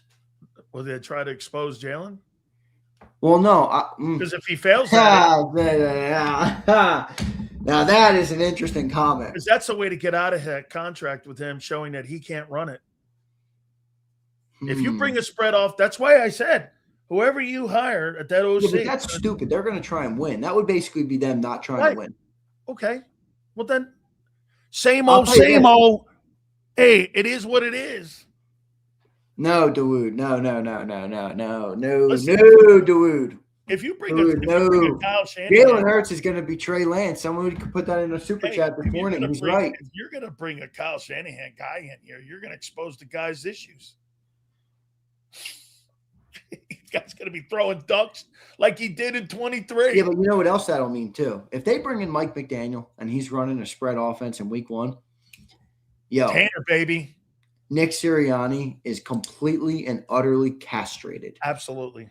If you see that, just know we don't have a head coach. If Cliff Kingsbury or Mike McDaniel gets hired, Nick Sirianni. I don't know about Cliff. Well, Cliff's going to want changes in the offensive coaching staff. Those guys ain't coming in going, hey, I'll coach with your boys. It's not. Hey, you know the coaches you have that I don't have any relationship with? Fuck that. I'm not coaching with your guys. Dude, I'm if bringing they my do that boys. to Nick, that's crazy. He's a dead man walking if they do Yeah. that. But you know what he does? John McMullen's article, The Politics of Nick Sirianni. Yeah, but you know what else is at play there? Is maybe the owner doesn't give a shit because he's like, at least we'll get to the end and know. Because if Mike McDaniel's offense fails, you know it's not Nick Sirianni, and maybe Nick Sirianni was smarter than you gave him credit for. If it's successful, then you know that Nick Sirianni put the clamps in 2025, and he was one of the reasons that the risk-averse offense never worked. And if you're the owner, you get to the end of it, and now you know. Wait, I think they know anyway. Wait, they do, but let's go positive here for a minute. What if the guy comes in and Jalen throws for 4,500 yards under fucking Mike McDaniel? And that's my point. Then you know Nick is free. Then you know Nick is wrong. You're going to fire Nick right there and hire that guy as your next head football coach. See, I hope everybody, if that's what you want, I hope everybody then relaxes on a couple picks. Like you can't. I don't want to hear anybody killing Jalen if you're running a spread offense and his picks go from 4 to 12. I don't want to hear it. And you're throwing 600 times? Well, right. That's normal. Exactly. You're going to have more picks. I mean, part of being able to, 23 is a great example of this because I thought Jalen played good in 23. He threw the ball 581 times in that year. I thought he played good in 23. I think he had his most passing yards minus that year, the turnovers. But he had the turnovers. No, but again, that's the point. If you want Jalen to throw more, yeah, he's got to get a little better at it. But they were too high, Xander. They were. That was his first year doing it, though. Yep. So if you don't if you're Peyton Manning at 28, Peyton Manning at 28 interceptions his first year under Tom Moore. That's crazy. Jalen had what? 28. 15? If you're unwilling to accept any interceptions, then all right, you're not even giving Jalen the opportunity to run a different. To go 2 steps forward, you got to take sometimes a step back, don't you? Yeah, I just don't. I don't. My question right now is Nick right? I'm wondering if Nick is right. Nick has been right, and he has been. Even with the failure this year, he's been right. Yeah. I'm saying no. Say you I'm not believe talking that about the team, though. I'm not say, talking about the team. I am right here. Say you at the end of the day have come to have a Jesus conversation with yourselves and said, the team wasn't really that good. Well, you did go to 11 wins. You did get to the playoffs. You did win the East. I'm not saying that that's your end all. But if that's a transition year to get you to 26 and you think you're going to be better in 26, isn't that a step back to go forward? Yeah, my bad. I'm parched. I'm not talking about the team. I'm talking about the offense, though. Like, is Nick right about the offense? He's been right about the team. Obviously, they've had a lot of success. But is he right about the offense? Because like you said, if McDaniel comes in, he throws 4,500, we all know that Nick was dumb to run risk averse because Jalen could have been put in an environment to throw the ball more. Nick believes, though, that the best way to win is not doing that with Jalen because he didn't do it with his other quarterbacks he's played with. They didn't even do it with McKee when McKee played. Guys, do me a favor. Please hit the like button. We'll read your supers here. Let's play a little game here. What job do you think is a better job right now? A Charger OC job or the Eagle OC job? Chargers are in a tough division. Chargers don't have quite the offensive talent. They got a better quarterback. Easier to run most offenses in the league with Herbert. And the league is set up for passing offenses with a passing quarterback. More stability at head coach in terms of what the coach's role is. In LA. Don't you think you have more versatility with Herbert than you do with Hurts? You do, but you also could fall flat. Like that team hasn't. How many playoff games have they won? Not many. Has Herbert won a playoff game? I think one. One playoff game? Maybe something like that. Jalen's won 6. Okay. So I'm just saying, like it depends. You know what I mean? I think you can view them differently. But if you're a spread offense guy, I mean, it's not a question. If you're a spread offense guy, it's Justin Herbert. Isn't that a crazy different conversation? You mentioned Hurts has 6 playoff wins, and then you turn around and go, "Who do you think is a better player?" And it's hands down, it's the guy in LA. He's a better player. He's a better, more skilled player. He's a better quarterback. There's no doubt. Okay, He's a better player. By the way, it's not a rip on Jalen. Look, I'm going to say This is the problem with Herbert. I'm going to say it one last time. I think Jalen Hurts is a good ball player. I do. I think he's a good ball player. I don't think anybody's saying he's not, but that doesn't mean that it's, that there's no complexity to building a team around him. There is. There is. That's exactly right. By the way, he's 3-1 against the Eagles. Herbert? Yeah. 0-for-3 in the playoffs. Is that what he is? Yeah. Okay. 0-for-3.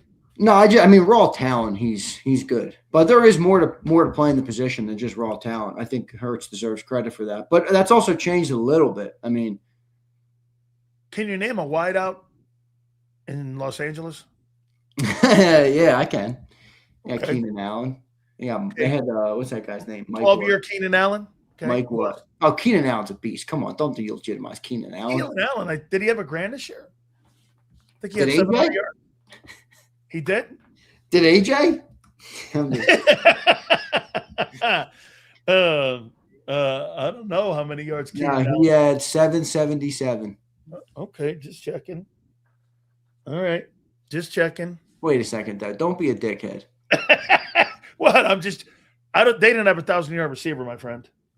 No, they didn't. He had 1,023 with Herbert, 1,243. He had 1,021. 20. He had 8 yards short of 1,000. 19, 18, 17. Come on.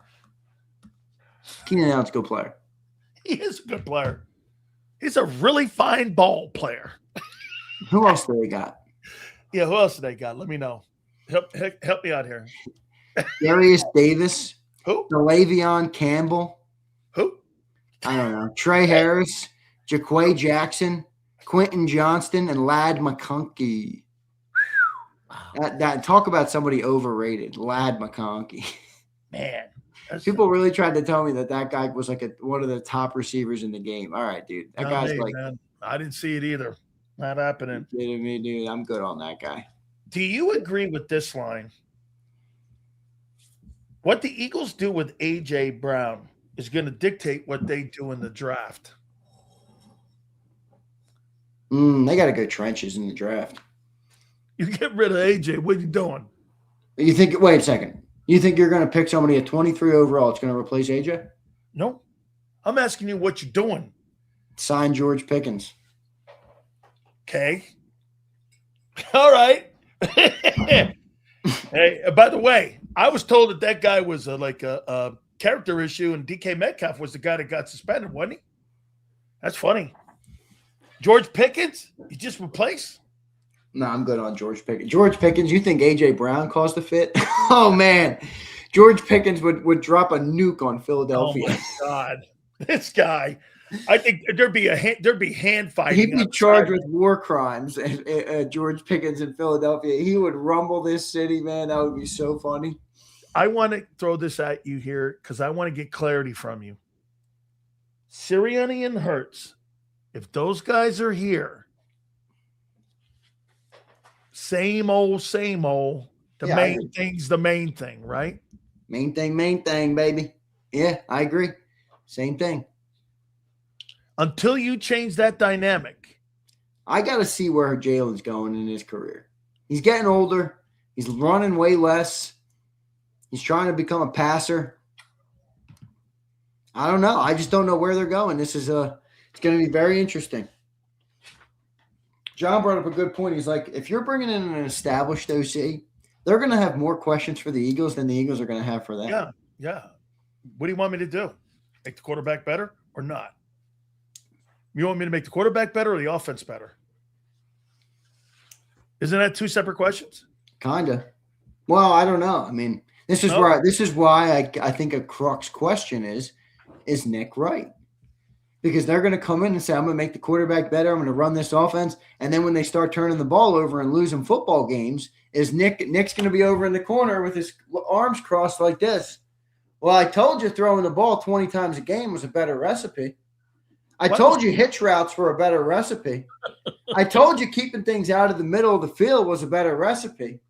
I told you 200 or 350 carries for a running back was a better recipe. I wonder, Sileo. Hold on here. I'm going to use my Miami math here for a second. Okay, carry the 2, carry the 9. You got to be fired up for that Monday game. Speaking of Miami, Oh my God, man. Am I ever? Are you freaking kidding me, man? I hope 700. it doesn't get ugly for you guys. I think you guys are going to be able to hang in it because you guys are feisty and physical, and you got good lines. And it's home. That Indiana team is a fucking freight train right now, dude. I love it. I told Mario last night, let them motherfuckers keep believing that shit. And that's when I'm going to punch you right in your face. You bet. My O line is better than theirs, and my D line's better. I'm pretty good going. We never got to talk about it because it was Friday night, and then we had the weekend and we talked about the Eagles game. So we never got a chance to talk about that Indiana game. I've never seen that was a more impressive victory than the Bama victory, is the way they killed that. Was a bloodbath. Oregon had no chance. They got to put 80 on them. And by the way, how about the people now on social media? They're cheating. Like, of course they're cheating now. But who knows? Maybe they were stealing cents. Who cares? Who knows? It's part of the game. If you ain't cheating, you ain't trying. But that team destroyed them. Sorry, what were you saying about the Eagles? Let me get back to the fucking Eagles, which stress me out to the gills. This fucking team. I'm adding here. You think 755 carries is a lot in the last 2 years? Yeah, it's a lot. I added 120 carries, 345. This is just regular season. 320, 345 and 24, 280 this year. And I put an extra 120 with the last year and this year. That's 855. You think Barkley's done? No, he's not done. Why would Barkley be done? He's magically going to be healthier next year. I didn't say he was magically going to be healthier. I just think you said it. Do you think he's all of a sudden going to turn into what? I don't think he's going to turn into anything. I think he's got to fight for yards more because the holes are never going to be there like they were in 24. And if the offensive line, hopefully they get better. I mean, that's a big one, you know. Like if you're an offensive coordinator and taking this job, you got to look and you're like, all right, they got an offensive line that's all under contract. And Mark, I just sent it. Sorry, dude. And your center played like shit. Your left guard played like shit. Mailata still was good. Tyler Steen is meh. And Lane Johnson is, potentially going to be done. Mark Holmes is he's chomping at the bit. He's asking for the link at 12 after. Can you blame him? No. No, see, this is the thing. If Eagles fans are going to dish it out, then you got to take it too. All right. We told Mark that him and Dakota could have fun on the couch and on the sofa. And guess what? The only thing we got to do was we got 60 more minutes to get embarrassed in national TV more than they did this year. And we are right back with them, chilling on the sofa after getting cremated by a team that was missing all their best players and didn't even have George Kittle for most of the game and was throwing to Demarcus Robinson, a name you've probably never heard of until Sunday night. So I hope Mark brings it to Philly today. As much as I love you, Philly 500, we're due for a ripping. Oh, man, that's at the bottom of the hour here. You think you're in a good place heading into the offseason? Yeah, I actually do. Okay. I've changed on this. Tell me how. I've changed on this because I look at the roster and I know we have some guys to sign, but just hear me out here. I know we love to go ahead to like who's going to get paid and how it's going to complicate things. Leave that out of it for a second. Okay.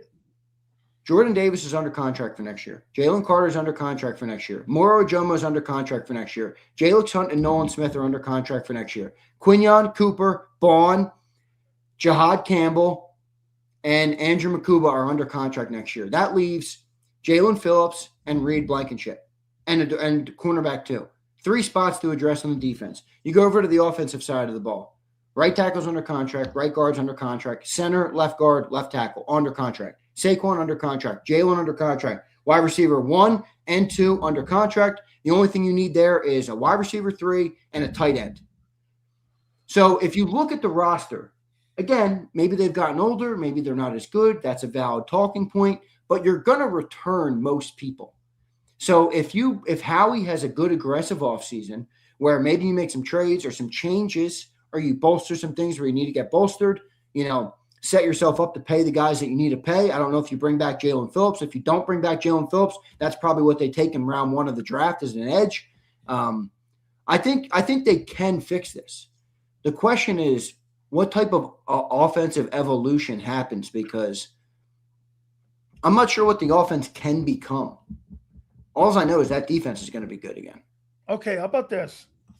So are you under the belief that there is a Super Bowl hangover and that only 9 teams have ever repeated in history, that you think that they're thinking this? Hey, man, 9 teams in 60 years of the Super Bowl have only repeated, and we had a bad year. We had guys that were banged up, and it is what it is. Yeah, I maybe. hear you guys saying it all the time in the mornings going like this. You're not going to win a Super Bowl. Brady didn't win a Super Bowl every year. But we added extra Brady had a pressure. 10-year gap in the middle. Yeah, but you're talking about ordinary. Nobody in Philly wants ordinary with this team. And you have to be realistic too, man. I get it, but this is the best roster that's ever been assembled in Philadelphia, regardless of what John McMullen says about the talent of the team. And if they don't take advantage of the window when it's open, then everybody's going to look back and say, man, that sucks. I get it. We got one, so it feels much better that we got one at least. Yeah. But, you really want to take advantage of this team because you don't have Super Bowl windows forever. Ask Mark Holmes. I mean, even them in the 90s when they were dominant, it didn't last 15 years. They won 3 and 5 years. That was their window. They capitalized on it. So I feel like there's more pressure on it because of that. Do you look in these last, since 2021, okay, 2021, do you think that the Philadelphia Eagles, have they let 2 years of that Super Bowl window? Have they? No, I don't see it like that. This year, maybe, but not really. Nope. No, I don't see it like that. I just think that they didn't do what they needed to do. Not everybody was bought in. So you're assuming they're getting back to their place next year? Well, I don't want to say that, but I think they still have a good chance, obviously, to be a great contender. I mean, I think. Do you not agree if they don't get back to the game in the next 3 years, that those 2 years will be more accentuated, that they didn't close in 23 and in 25? Yep. My message to Howie was this on Xander Time this morning. Be aggressive. Be Howie Roseman. Don't worry about narratives. Don't worry about fans. Don't worry about any players. Don't worry about the egos. You know what you have to do to open the window back up. You built this roster. You're one of the best GMs in football. You have what you need at your disposal to make moves, to make changes, to pay people, to not pay people, to cut, to trade, whatever you got to do. Be aggressive and right the ship, because don't let this opportunity pass you by. You sit there resting on your laurels thinking, all right, we'll be back, like you just said. And then look across the NFC. Look across the NFC East. What if the Giants hire John Harbaugh? Guess what? They ain't winning 3 games next year. All right. No. Jaden Daniels probably going to be back fully healthy next year. Dallas is going to be better next year. You look across the NFC, the Bears are now a threat. The Packers are a threat. The Lions are probably going to return to relevance. The Vikings, maybe if they go get a quarterback, they got there's the league changes. Look at the AFC right now. Look at how many different teams are coming in. So you got to expect that a lot of teams are going to emerge as contenders. The Panthers, another interesting team that could be a contender. The whole NFC South, really, the Saints got better. The Falcons have a decent roster. The Bucs are always in the mix. I mean, the West has 3 playoff teams in it right now. You can't rest on your laurels. So you got to be aggressive. And this is what Howie's paid the big bucks for. He'll know what to do more than we will. Okay, so you think being aggressive is bringing Doug back as OC? Don't tempt me with a little Doug Peterson. I fucking love Doug Peterson. Is it that being aggressive? Yeah, but they're not going to do that. Wait. You just said you want to be aggressive. I'm being aggressive. Let me say something to you. I'm going to fire you, hire somebody to put in your spot, and then in 2 years, I'm going to ask you to be the second fiddle on that show. You're going to say, fuck you. You know what, though? Here's what I would say. It doesn't make sense, dude. Nick replaced Doug. Don't put that on me. No, I'm just saying, Nick replaced Doug. You're not going to have Doug come and work for Nick. Then why would Frank?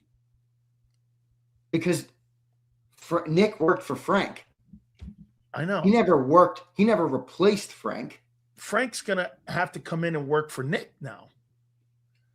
Nick worked for him when he was the OC in San Diego when the team was there.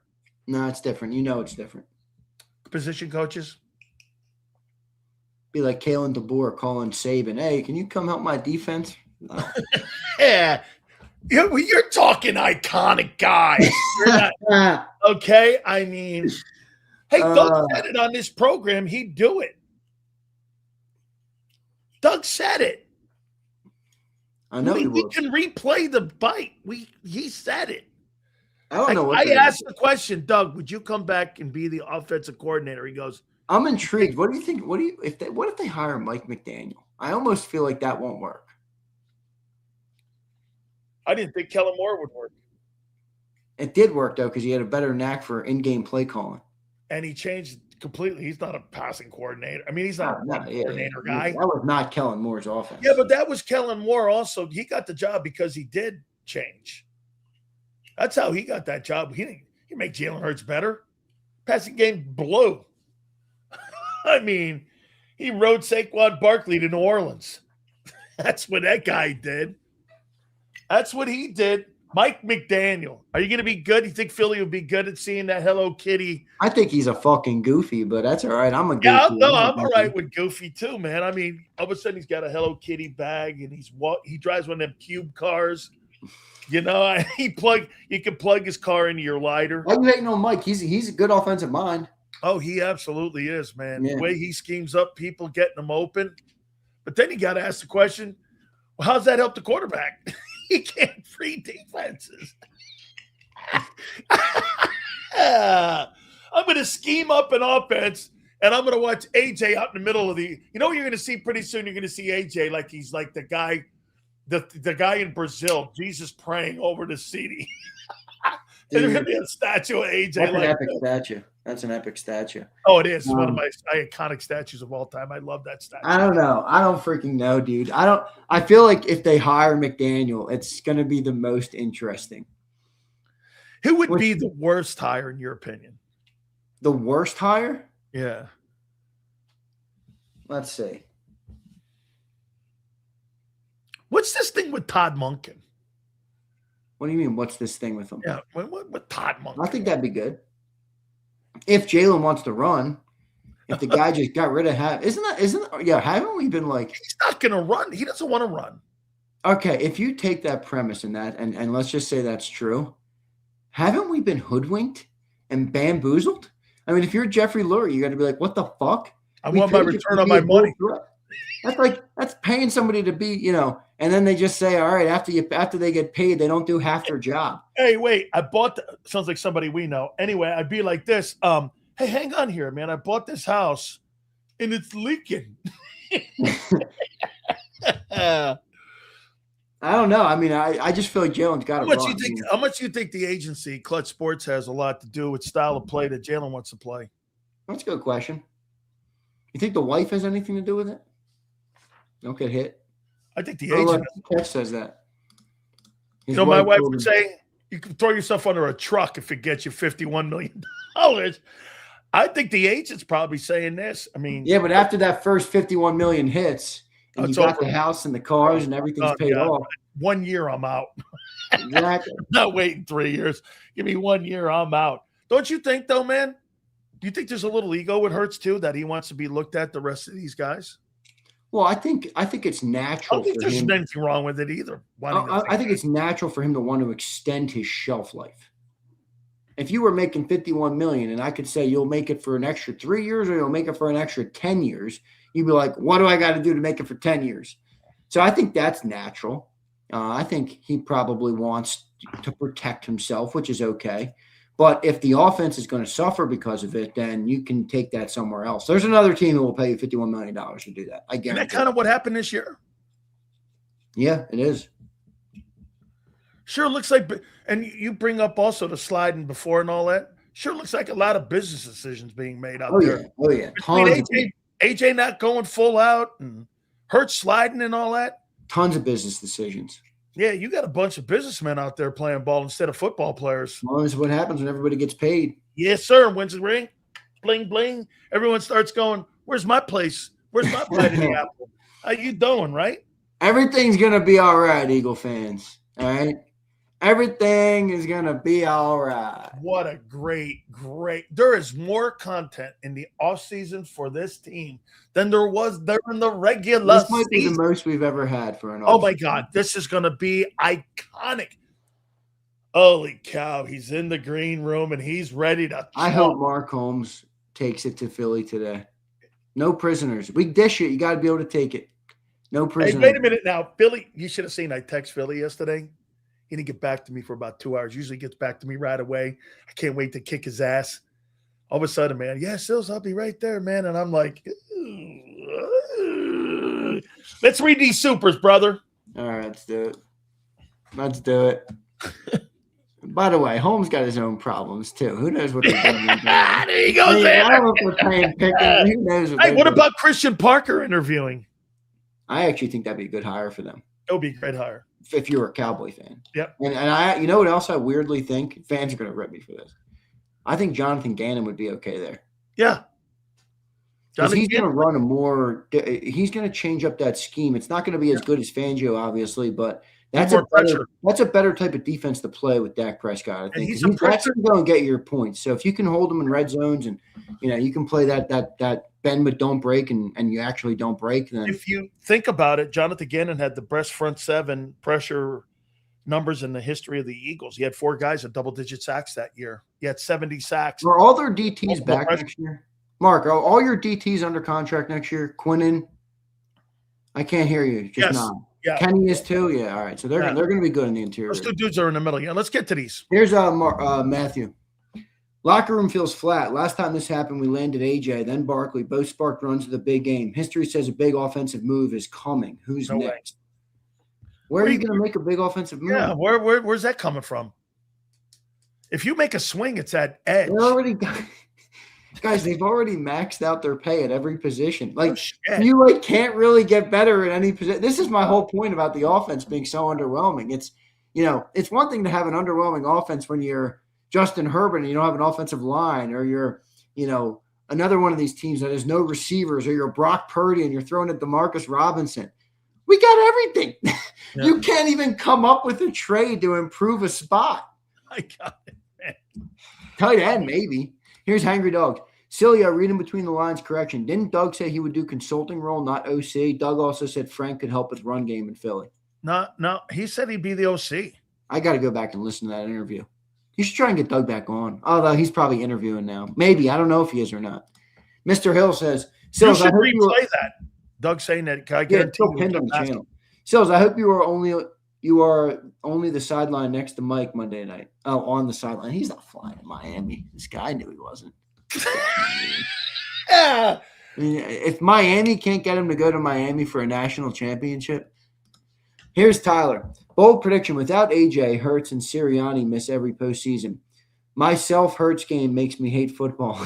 Buyout his no-trade clause and get Burrow. Now, talking about being aggressive, that's some Howie Roseman. That'd be aggressive. Yeah. Going to Duke Tobin and going, hey, I'll tell you what. I'll send you Hurts. Give me Burrow. Hurts in 2-1. Yeah. He'll do it. It's cheaper. It'd be cheaper. Would you do that deal? If I was Cincinnati? No, if you're the Eagles. You'll in a minute. I wouldn't even think about it. AJ Brown would beg to stay. Beg. He would have 2,100 next year. Are you kidding? He would. He'd beg. Devontae Smith with Joe Burrow would have 1,400 yards. Wait, you want to piss people off right before the Battle Royale? How successful would the Eagles team be with Dak Prescott? He'd throw for $5,000. I agree. They would fucking cook. They would cook on offense. They had the number 1 offense this year. Yeah. He'd have $5,000. Oh, my Lord. He'd throw for 48 touchdowns this year. You know what he would have? He would look like Stafford. Oh, man. Don't tell Philly 500. He's going to get so mad at me. Don't do it. Don't tell him I said it. Here's we got that one. Here's Dirty Date. Number 1 5-star, not 1 5-star recruit in Indiana. That's impressive. Very impressive. That's a fact. That's a fact. Sileo says if Mike can make shitty Tua look good, he can dial up some serious plays for us. And their run game is electric, 4th in the league in yards per carry. Tua's a passer, though. Yeah, but that's one of the biggest things. Mike McDaniel and that Shanahan tree, they have their own run scheme. So if they come in here, they're going to change it from Jeff Stoutland. That's a big ask. That is. Let me see here. I hope. Oh, wow. He was on that Washington staff, that 2000 Washington staff, when they had like Matt LaFleur and McVay and all them guys. Let me finish these out. Philly says, Philly McGilly, trading AJ will be a massive mistake. He has a huge cap hit. These last 4 years, he's made Jalen look better than he actually is, and they'll have a new play caller. Why hasn't he requested a trade? Well, we'll find out. I agree that they shouldn't trade him. I don't think it's a good thing. Kyle says, I'm going to quote Richard Sherman. We paid for a Ferrari car, but there's a Corolla engine. Corolla. Not the one you just saw at the gas station earlier today. Right? Christopher Michael says, Howie shit would be sending AJ with Hurts for Joe. No. Why would you get rid of AJ if you're bringing in Joe? No way. All right, Sills, get this battle royale going. Hey, don't tell Philly 500 what I said. Hey, listen. I want to show you something with Mike McDaniels if he does. So here, Mike McDaniel worked with Kyle Shanahan, Sean McVay, and Matt LaFleur on that Mike Shanahan staff. Holy shit. Okay. Jalen's playing checkers while everyone else is playing chess, Shady says. Other owners are stupid. How they can fleece them. I agree. All right, so all right, Big Z, we appreciate you. Make sure everybody catches him on Birds 365 in the morning. All right. Well, I don't know. I'm going to tell Philly 500 here. I got to say this, man. When I sent Mark Holmes the invitation for it today, got right back to me. I sent him one for Philly 500. Took about an hour and a half. I think he was he was like, I don't know, man. Without further ado, this got to be one of the most anticipated battle royales of the year. How is this going to go? This is going to be one of the epic ones. Without further ado, one of the great Dallas Cowboy content creators and our friend, the legendary Mark Holmes. And without further ado, the man, the myth, the legend, one of the greatest Philadelphia Eagles content creators, our friend, Philly 500, joins us now here on the program. How you doing, guys? Here we go, right to the couch. Money with me today. I can tell you this: I am really understanding why Cowboy fans are so delusional and nuts.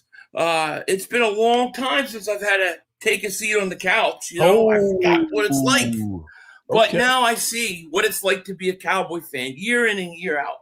This is pathetic. Hey, Mark, I'm going to give you the first go here. Actually, Mark, you know what? If you don't mind, let me give Philly the first five. I'm just going to sit back and enjoy. Because you know why?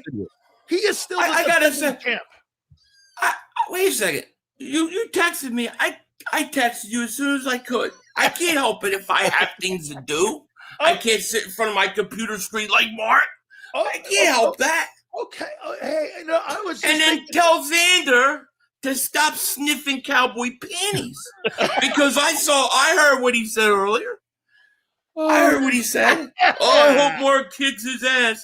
What kind of shit is that? I'm defending your team, bro. Hey, all right. I remember that. Philly, I'm just kidding. What happened? What happened on Sunday, dude?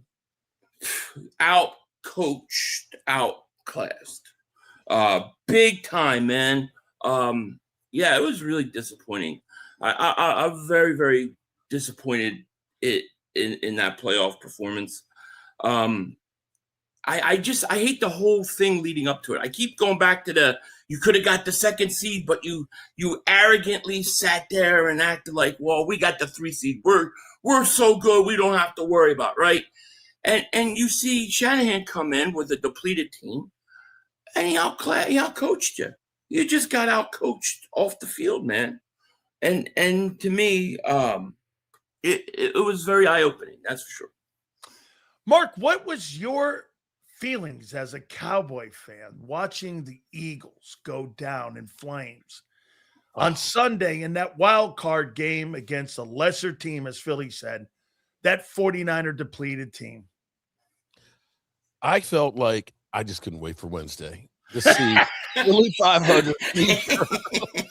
I literally, as soon as it was over, called Philly 500. I mean, literally within a minute of it. Okay. And I'm surprised. He did. And I said, Philly, Of course I answer. I always answer. And I said, you don't have to go to Chicago and play them. Yeah, it's true. Boy. And what did I say, Mark? Move over. Yeah, move on over. Move over, buddy. Because I need to sit on that couch. Playoffs. Yeah, but no, it's sad because there's nobody from the NFC East that's in the playoffs. To be quite honest with you, in some regard, I'm really excited that you're sitting here eating crow, but in the same breath, I look and say our division sucks ass. It's not a good field. But Mark, I would say this: when I look at the Final Four teams, I'm not overwhelmed by anybody that's going to be playing this weekend. And if I'm the Eagles, this looks like a missed opportunity, dude. That one of the years of the Super Bowl window being open was shut, and now you've got to reopen that going into 26 here. I mean, dude, these things don't stay open that long. You can't lose a roster like that and get knocked out by a shitty 49er team. I would argue that I still think the Eagles roster is more talented than most of these teams in the playoffs. Absolutely. I agree with you 100%. Yeah. I do. Philly, sure. I mean, Philly, read between the lines. He's saying they choked. Yeah. Okay. I'm not afraid to say it. Hey, I'm not afraid to say it. Philly, I'm going to ask you this. Changing the OC does what for 26? If you're going to do the same shit over and over. It depends. Well, here's the thing. You can't do the same shit over and over again. This has to be the end of the prevent offense philosophy. I think you have to strip Nick Sirianni of all say in what goes on in the offense. You have to. Otherwise, it doesn't matter who you bring in because you're going to be putting them in that bubble. No, I think not only do I think you have to do it, I think they did it. And that's why I think Patullo is staying, because that's Nick Kotite, we're going to call him this all season. That's his consolation prize. That's what Angelo's calling him. He's calling him Nick Kotite right now. So, Mark, Xander kind of brought this up to me, and I'm going to ask you, what do you think Dak Prescott would do with that offense? If he was the quarterback of that football team, what do you think? What do you think he would do with that offensive talent? Well, to quote somebody, we got a 6-pack of beer, half a pack of cigarettes, and we're headed for Chicago. What the hell are you saying, Mark? That's Blues Brothers, man.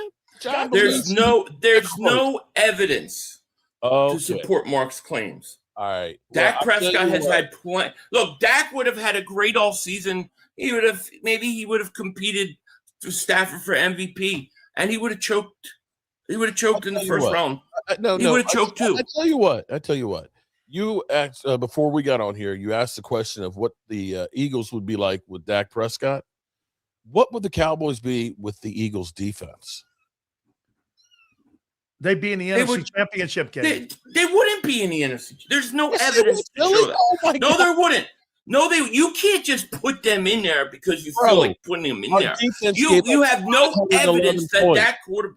No, because Dak. Mark, what was the highest rated defense during? You can't just do that. Okay, what was the highest rated? Highest defense? Rated was 7th, and the problem. I think it was higher than that. No, but here's the problem was. Well, I think it was higher than that. Just hold on, just listen to me for a second. The biggest problem or the flaw of it was Dan Quinn basically did that shit with mirrors. We never had a defensive line that could stop the run, and when you get to the playoffs, no, I'm serious. We haven't had a decent defensive tackle until this year since Jay Ratcliffe. We got mollywopped, and we literally had a linebacker. Come on, Sills is laughing. He playing linebacker against 49ers. Sills is laughing because he knows you're full of shit. Bro, you had a pretty good O-line. You know that. Don't tell me you have an O-line. No, I said come on. defensive line. Defensive line. You had good enough defenses to win, Mark. Now you're saying that even though your defense statistically, you're saying your defense was statistically ranked in the top 10, but it wasn't real, and it was just. I can't ever say. So you can't even. Here's what I can say here. You can't put nothing on that. But See, Mark, this is the difference between the biggest mistake that you had Come during on. the Dak Prescott era was keeping Jason Garrett as long as you did. You did, yes. I agree with that. Okay. He 100%. was an okay coach. He was not the right guy. Now, guess what the Eagles are going through? I'm going to go to Philly here. Philly, your head football coach. How much accountability do you think he faces on this thing here and what went down this year with this football team? I don't know how much blame he's going to get, but I think he deserves a ton. Because I think the decision to hire your friend as offensive coordinator really, really hampered us, But it's not just that. I mean, listen, I understand the philosophy, right? Because I heard Xander say, "Well, maybe Nick's right," and in some ways, yeah, I understand. You want to play the turnover battle. You want to do that. You feel like you don't want to put Jalen Hurts in certain situations. I get all that thinking, but he took it to such a ridiculous level that if you made one mistake or if one thing is off, you're going to lose. Look how many games they blew leads, right? They blew leads. I think Nick deserves a ton of. I think Nick is the primary responsible person, and in some ways, even though I don't like Patullo, I think he's a scapegoat. He is. I mean, whether you fire him or not, if you run the same style of play, what are you doing here? Now, Mark, I'll say this. You know what's really cool about the Cowboys this year? What's that? I was told that George Pickens was a cancer in the Pittsburgh Steelers locker room. Mm-hmm. Well, guess what? The only guy that got suspended this year between the two, DK Metcalf and George Pickens, was DK Metcalf. He missed the final 2 games. And George Pickens was the guy that played for you the entire season. I mean, if you're Pittsburgh, you got to look at yourselves and go, what a shitty move that thing was. Could you imagine him on the other side of DK Metcalf? I mean, you should have kept that guy in the building to give Rodgers more weapons. So I lead to this. I mean, are you just going to let that guy walk out of the building? The rumors are they're going to tag him and try and work out a long-term deal. They're not going to let him get away. In worst cases, you make him play on it. But I think – And you're not paying a running back big money like you were with Zeke a couple not years at all. ago. No. Javonte Williams, we're looking at roughly about $6 million if they decide to keep him. But knowing the Cowboys, they may look at that last game and say, oh, Jaden Blue, he's what we thought when we drafted him, and just let Javonte Williams go, which at $6 million, I think that's a steal compared to what we used to pay for Zeke, who wasn't performing, as well as Tony Pollard. I mean, he literally had the best season rushing that we've had since 2019. I'm going to ask you about Jalen Hurts here now. Philly, if Hurts doesn't run the football and doesn't use that as part of his arsenal, and you don't have a dominant run game like you didn't have it this year, I want to put a number out yet, okay? In 2022, Jalen Hurts ran the ball for 765 yards, and you had a guy in there called Miles Sanders who had nearly 1,300 yards. He had about 2,100 yards rushing, and he had 32 touchdowns. And that team, again, you're talking about really a great running attack. Well, this year he had a 1,000-yard rusher. He was underwhelming this year. He was a good player. He wasn't an exceptional player. And I'm talking Saquon Barkley. If your passing game is not elevated, your quarterback, showed that they need more out of the run game. Or the passing game is still 25th. Your previous, it was 28th, 29th. What are you going to do in 26 to elevate the offense? Doing what? Here's what I'll say. I think that the idea of and I keep hearing people say that Hurts doesn't want to run the ball anymore. I don't know what's true or not. Okay, I don't. But his actions are speaking to that, though. You know what I mean? Well, but then he comes out and says that that's not the case. They don't want him to run. I don't know.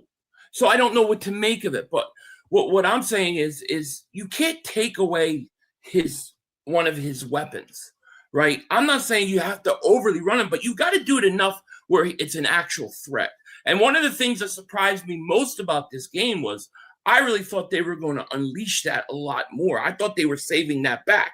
So you have to get back to it. But to me, it's interesting because you've got a guy like A.J. Brown, right? And you say, well, guys like A.J. Brown don't want to play in offenses like this, right? And they're never going to be happy not getting the ball and this conservative offense, right? And then people say, well, Jalen Hurts needs this kind of offense. So to me, when I look at the offensive coordinator and I look at what I do, I'm going to go get a coordinator that utilizes everybody. And to me, it's time for Jalen Hurts to either sink or swim. I'm so sick of the Jalen Hurts conversations. I want to put an offense out there that utilizes everybody. And if he has to throw more, fine. Yes, he'll turn the ball over more. That's going to happen. I'm okay with it. But it's time to sink or swim with this whole thing. Mark, what do you make of the Dallas Cowboys asking and requesting an interview with Christian Parker? You would weaken a little bit in the coaching staff on that side with the Philadelphia Eagles. And I think you're going to get a very talented guy that knows what he's doing, especially in a weakness for you with the secondary right now. You're bringing in a guy like that. What do you make of that potential hiring? Well, one of the mistakes the Cowboys have always made is they wait till the last minute. They just kind of set their sights and say, we're going to hire Brian Schottenheimer. What you actually have right now is an opportunity to really get intel. You're actually interviewing people from all over the place. You've got with him, whether you hire him or not, you got a couple hours. You can sit there and pick his brain and say, what would you do with our DBs, and try and figure out what is possible. But I'm with you. If he were hired as a DC, he's going to know exactly how to go ahead and go against this defense, and definitely is a well-respected guy. I look at what he's done with your secondary. I didn't think your secondary was going to be that good. Especially with Adoree Jackson. Look what he did with Adoree Jackson and all the guys back there. He did a spectacular job back there. Plus, you guys literally got rid of half of your talent and you didn't skip a beat. And, you've seen what happened with ours. Al Harris was really good with our secondary, and I think he made our players overachieve on there. But there's a dynamic between him and Shotty that they just feel like he let him get away with too much stuff. I definitely like the interview with him. How about that, Philly? What about potentially losing Christian Parker to the Dallas Cowboys? So one of my biggest fears this offseason is losing Parker and Clint Hurt. Maybe you could answer this. They said they requested a interview with him, right? Yes. Yeah. So can the Eagles actually decline it? Yeah. When you're under contract, I'm declining it. I'm declining it. But here's the one thing that is pretty much traditional. I know. You can't request an interview for a lateral move. Right. Like if the Cowboys just wanted to name him the secondary coach, they can just not say, I don't want to have that happen. But if the Cowboys are saying, I want him to be the defensive coordinator of the team, that's an elevated position. Yeah.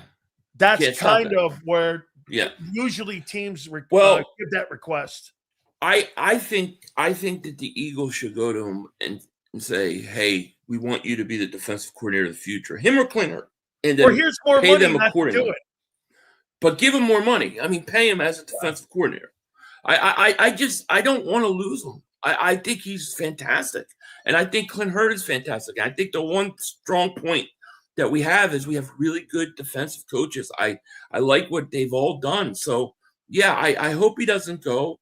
And then if he goes, I definitely hope it's not to Dallas, because that would suck. I'm not gonna lie, that would suck. I want to ask Philly this one here, Mark. And I'm gonna ask you, how would you handle the A.J. Brown situation?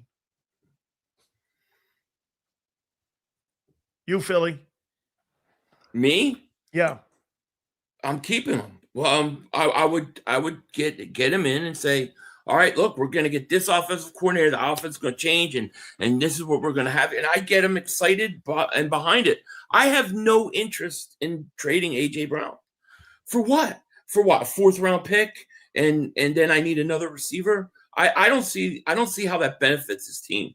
I think you're better off trying to keep him and get him excited about the offense with the new coordinator.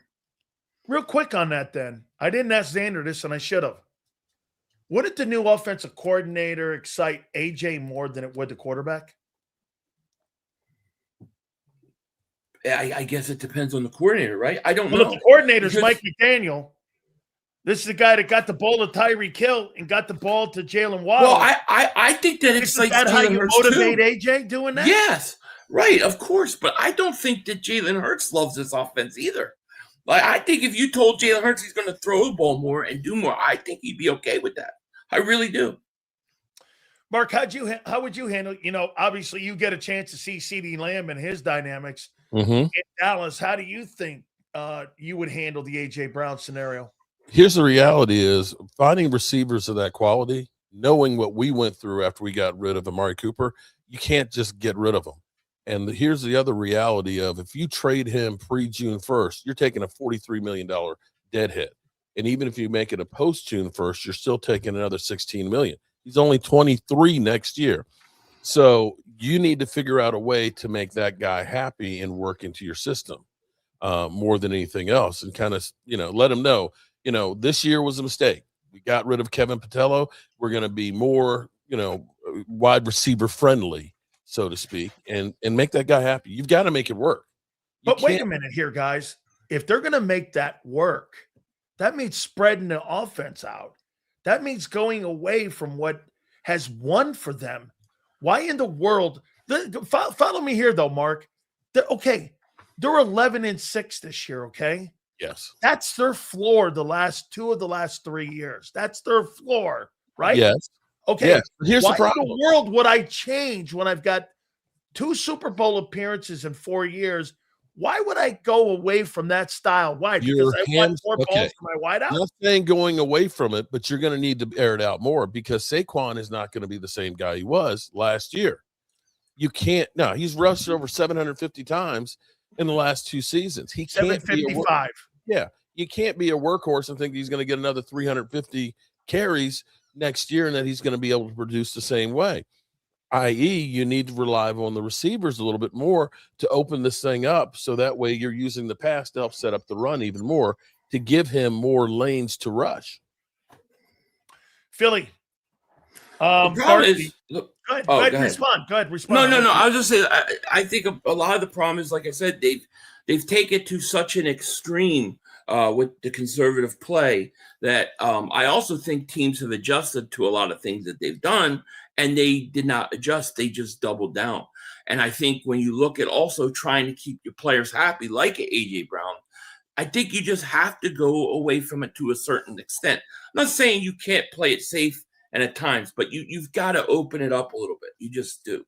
Can I add one thing? Sure. But what you're really not talking about is it's not AJ and it's not Saquon. The real problem is the offensive line was broke down all year. That's where your problems really started because that's what we deal with Dak Prescott and things. If the quarterback don't have time and the lanes aren't there like they are, you're not going to go but so far. It doesn't matter what you call. You got to have the players on the field that can play. Well, then why would I have an overreaction, Philly? If we're going to go like this and say, well, health can fix this more than a coordinator can fix this. Because I'll make this statement to you guys. If Kellen Moore had this offense, he'd have been fired too. With the offensive coach. Now, he would have more in-game situational play calling ability than what Kevin Patullo did. That's a given. I get that. But still, if you have a running back that is a 1,000-yard rusher, the quarterback in the passing game is where it is, you weren't going to throw yourself out of trouble. Kellen Moore wasn't going to fix this. What really covered a lot last year, do you not agree, Philly, was the iconic running game that you had. Yeah, well, right. The running game masked a lot of it. It did. But, when that running game doesn't work, we're going to go back to the situation where as soon as it doesn't work, you're stuck. Look how many games this year. That's what happened this year. Right. But look how many games this year also, Sills, they come out and they get a big lead. Like 24-6 versus Tampa, 21-0 versus Dallas. They're up on a bunch of teams, and then they blow the lead, and they can't even complete a pass in the second half. To me, that's because your coaches can't adjust to what the other coaches have adjusted to in-game. So you need somebody for that. Mark, I'm going to ask you this before I ask Philly this, because you saw the declining of running back with Ezekiel Elliott. Mm-hmm. Let me ask you, when you're seeing with Barkley here, you had a pretty good offensive line, but every year after he got paid and came back from Cancun, you saw yards per carry going down and down and down and down. Last year he was 5'8". This year he's 4'1". I'm going to assume that an older guy, and maybe if the line comes back and they're healthy, maybe it improves. I don't know, because that's really $1,000 question for next year, whether they come back healthy at center and left guard with Landon Dickerson. Are you seeing any of the same similarities of what you saw with Ezekiel Elliott with Barkley? Oh, I don't even have to put it with Zeke. Here's where you can actually go through, and we're talking about Hall of Fame running backs. That 2,000-yard mark is like a curse. After they hit that 2,000 mark, it's like hitting a brick wall. Nobody is ever the same, the next year. I think the best any running back did was Barry Sanders, who 2,000 yards, and then he was 1,400 next. And then Adrian Peterson, I think, after he came back from the knee, he had over 2,000 yards, almost had the record, and I think he had 1,200. But you've seen pretty much all of them just kind of just go downhill. The only guy I haven't seen die off a 2,000-yard year has been Derrick Henry. Yeah, that's it. But he's still not quite well. Last year was incredible. This year, not quite as much. He had 1,600 yards, Mark. Yeah, but it's still not the 2,000. I mean, I get it. Do you think Philly? Do you think that do you think Barkley's finished?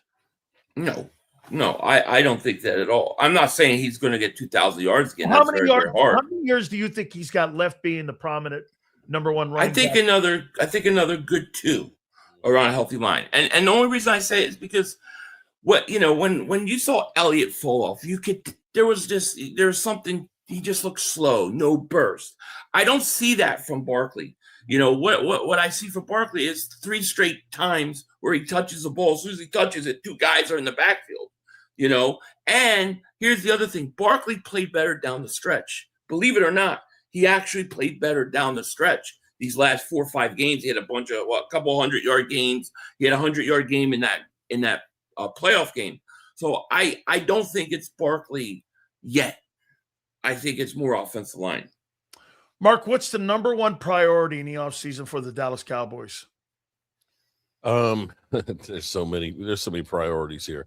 First, we got to get a legitimate defensive coordinator, and then I think you've got to get George Pickens signed.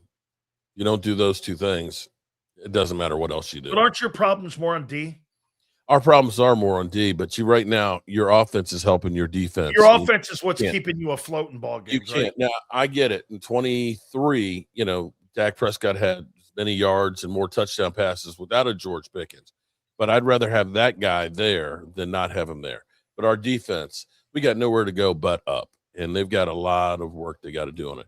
If they can get George Pickens signed, pretty much you can say my offense is on cruise control. Then I can take all my resources, my 2 number 1 picks, and put those on the defense and try and build that up. Philly, let me go here with you on this here with the Eagles offseason here. Let's say that, and I do think you're going to be poached or potentially 2 guys, maybe even Bobby King at linebacker. Also, because look at the job that guy's done with your linebacking core. So you're healthier offensive line, right? You could potentially lose a key stud defensive back guy, or 2 with Clint Hurt could be a coordinator. Clint Hurt and John Harbaugh are very good friends. That could be the next defensive coordinator in New York. Okay.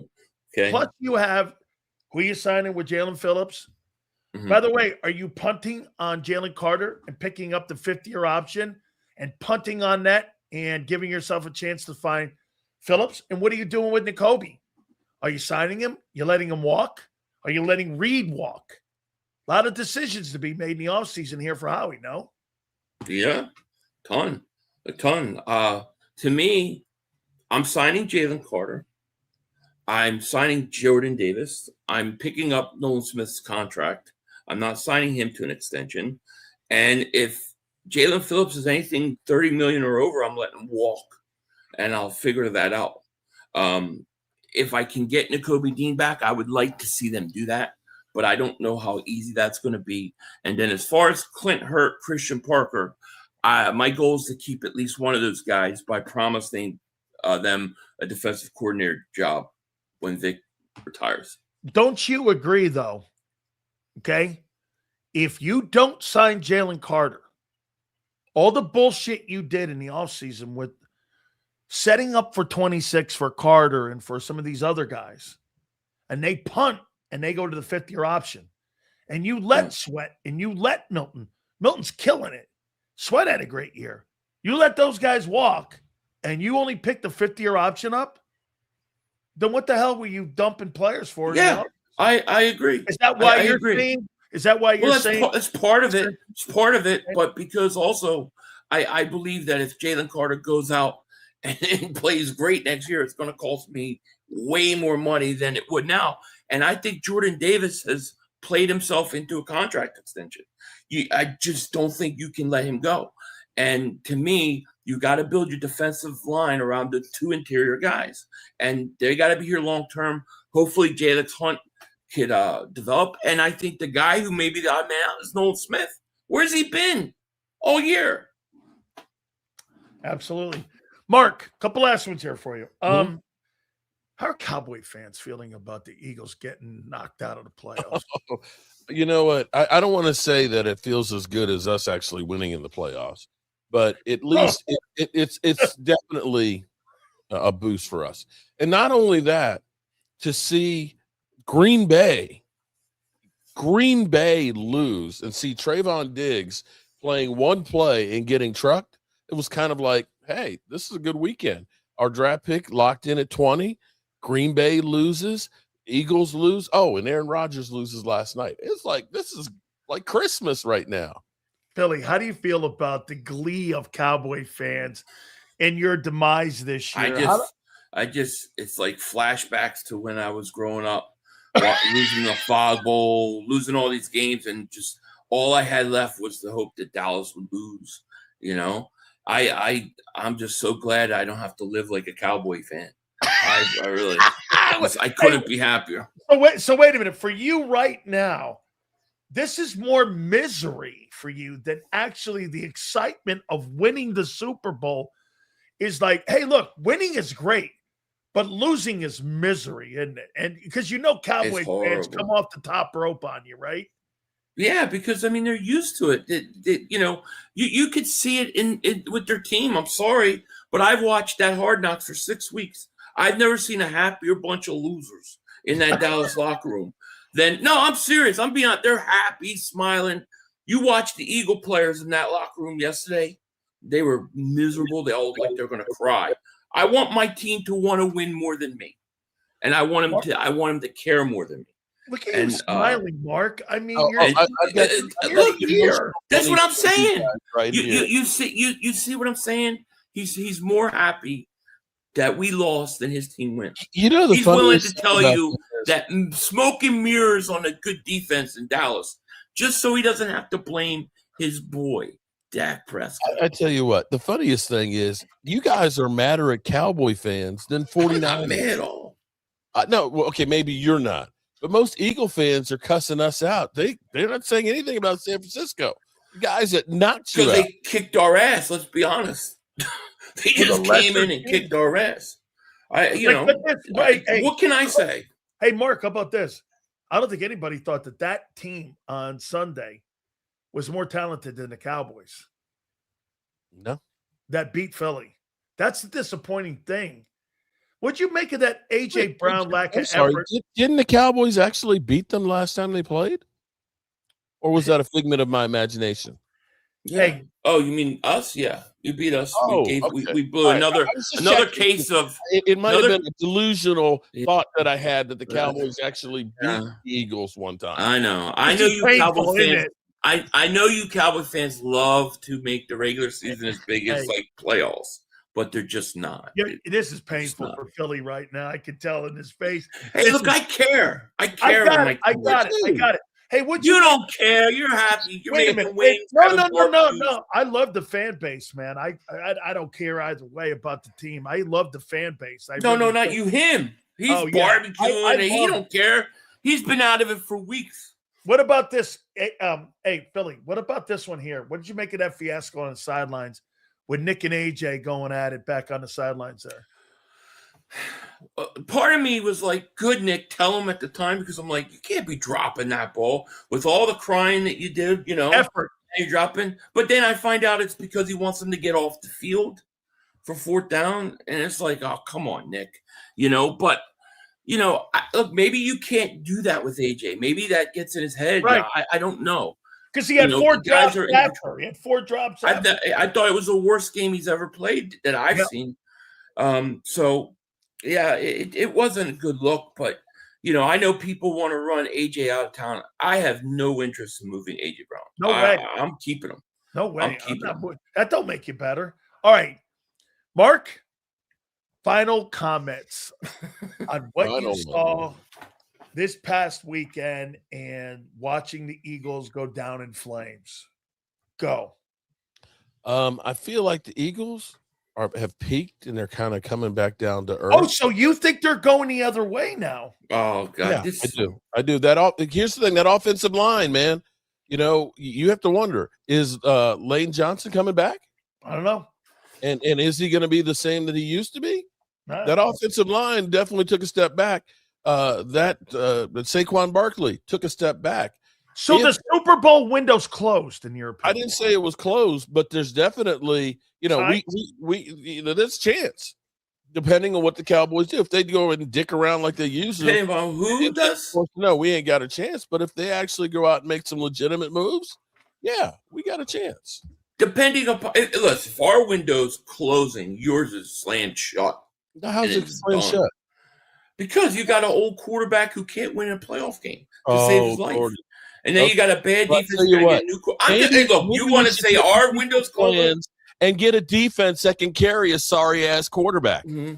Right, because when you've had top 10 defenses, those weren't real defenses. They were smoke and mirrors. Come on, man. It can't have two ways. Mark is a broken record. Every year, the Eagles' window has closed. I've heard it so many times. The truth of the matter is this. We're there. We got to get the right coordinator. We got to make the right moves this offseason. Howie needs to be very aggressive. When Howie's aggressive, the team always has good years that following year. And we'll be right back in the thick of things. I have no doubt. Then go get Doug Peterson as your new OC. That's they aggressive. Won't do that. But I'm not opposed to it. Be aggressive. I agree. But you think that they're going to go out and get Doug Peterson, the former head coach of the team that won the Doug said on my show Doug said on my show he'd do it. Okay, then do it. I have no problem with it. I'm open to anything that makes this team better, but anything that makes Nick Sirianni not have control of the offense. And I'm game. I would love that, because you know what that would be if you brought back Doug Peterson? It would be crazy. It would be crazy, because every time there's a hiccup on the team, it would be fire your coach and elevate him. Oh, man. But if Doug if Doug comes in and Hurts goes for 4,500 yards and 30 touchdowns and they win 13, 14 games, bye-bye, Nick. Yeah. Well, yeah. That controversy right That's there. why it won't happen. By the way, that might make a lot of Philly fans really excited if that ended up happening. Well, I don't know if, that'd be like Nick would be looking over his shoulder the whole entire year. I don't think that would work out. I don't think exactly. Then you don't want to do what's best for the team. I'm just saying I don't think it could work out. I don't think it could work out. Philly, are you surprised? Are you surprised it ended like this? Because I'm still surprised. Very surprised. You know what? Yeah. Sunday night, Mark, you know what I did? I didn't get to sleep after we did the post game because I'm like, I kept saying this. I can't believe they fucking lost. You guys were pissed. I can't believe they lost. You know what, Philly? If you had lost to Seattle, I would have went, you lose, you're not going to win them all. But when you lose to something like that, Mark. Especially after losing Kittle. Yeah. But it just goes to show you that it didn't matter who you were playing. They were so stuck in the offense and what they're doing that it killed them. It was the biggest problem. It doesn't matter who you're playing. And that's what it felt like they coach like. Feels like they go up and they go, we don't care who the defense is or what they do or who the best player is. This is what we're going to do on offense. And that's it. Well, guys, I'll tell you what, playoffs here, and it should be a great great weekend. Bro, good games. you see the numbers? 41 million people watched that 49er and Eagle game. Wow. 41 million people. 31 on Prime. Ultimate numbers on Prime for that Chicago Green Bay game. That was a great game. I mean, you know, I'm an Eagle fan, but I will watch every playoff game because I'm a football fan. So Guys, it's going to be interesting. I want to show you one thing about coaching. If I told you there's a quarterback in the playoffs that had a 58% completion percentage, who would you think it was? CJ Stroud. Who would you think, Philly? 58%? 58%. I'm going to say Purdy. How about Caleb Williams? Ah. Wow. You want to know? Hey, you want to know? Give me that, coach. That's 58%, almost a 50% completion percentage, and you won 13 games with that dude. Yeah. That's coaching, isn't it? Isn't that knowing what to do with person? That's the guy you need, Philly. Is you imagine Ben Johnson with Jalen Hurts? That's the guy. I know that he would be great. That's what they need. Yeah. That's the kind of guy. Guys, you've been spectacular. Thank you. We're going to catch up again. Hey, Mark, let me see that smile, man. Philly. Man, this guy takes so much. He takes so much pride in you getting and you being in pain, man. He does. I know. Don't act like he hasn't enjoyed me hurting every week. Oh no, he's come on top rope all year on. But I come off of the top of the rope from a winning standpoint. I'm already on top of the mountain. Hey, he's at the bottom of the mountain, reaching up, trying to pull us all down. Yeah, but he'll tell you I come off the Dallas Cowboy mountain.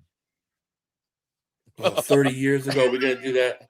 Guys, I appreciate each and every single one of you. I love both of you. Thank you. Man. Thank you so much, guys. I appreciate it. All right, we'll catch up again. Make sure you check out Mark Combs and make sure you check out my friend Philly 500. Guys are great, man. Please do me a favor and hit the like button. Let me pay some bills here.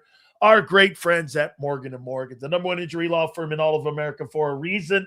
It is because they defend families like yours. Coast to coast with thousands of attorneys. If you're ever injured on the job, friends, do me a favor. Please go to Morgan & Morgan at forthepeople.com/big sales or pound law 529. It's forthepeople.com/big sales or pound law 529. And do me a favor. You tell them Big Sales sent you. There's a reason Detective Johnson is the gossip king. Oh, did you hear? Jackie and Tom are getting a divorce? Mm-hmm. Sad. Well, I heard that Ashley had work done on her face. Yeah, oof. Just like there's a reason Morgan & Morgan is America's largest injury law firm.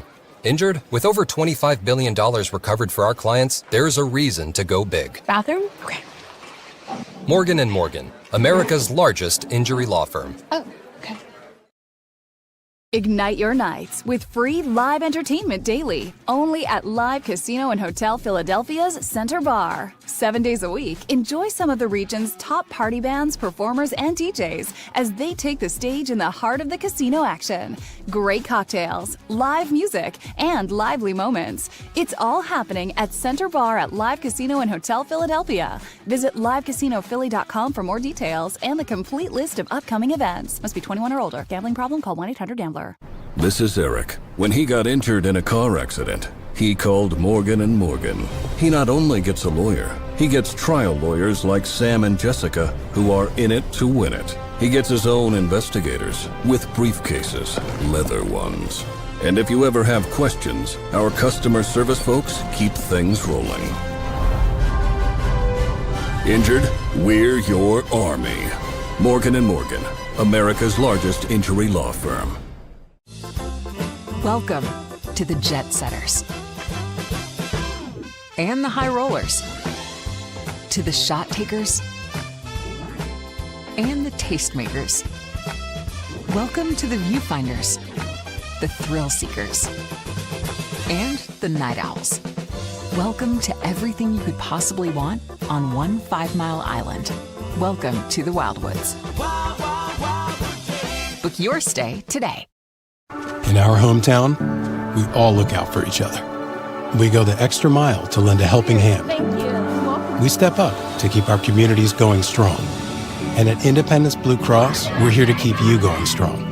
We've been deeply rooted in our communities for more than 85 years. And that connection to members has earned us our spot as the #1 health insurer in the region. So while you look out for your neighbors, know IBX is always looking out for you.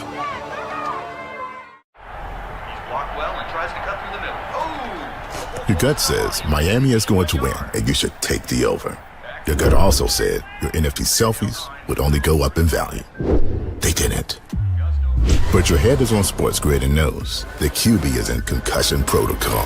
The backup has a 45 QBR against the zone coverage. The New York D has the most sacks in the league. So yeah, trust your head. It's smarter to be on Sports Grid. EAGLES. Eagles.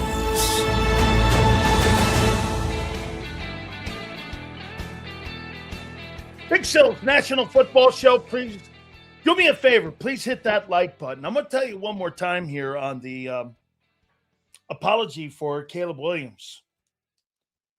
You want to watch great coaching? Watch this weekend when the Rams play Chicago. The job that guy has done with Caleb Williams has been remarkable. Elevated his talent. And get this, he's not even an accurate quarterback. But you would think he is, isn't he? Just by watching him and how he conducts that offense. That's not Jared Goff's offense. That's the kind of guy you need in Philly. That a guy's going to come in. But here's the difference. Okay? Ben Johnson had autonomy in Detroit. He walked in and said, okay, Jared Goff can't jump over a stack of quarters.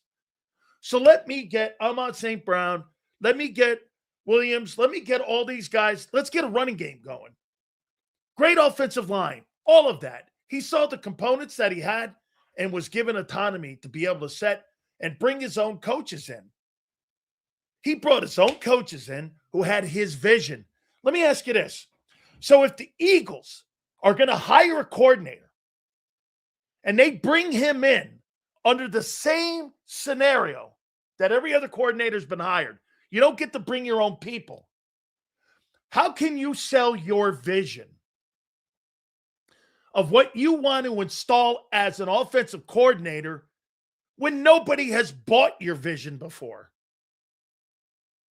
How do you know Jeff Stoutland wasn't the problem in Philadelphia this year?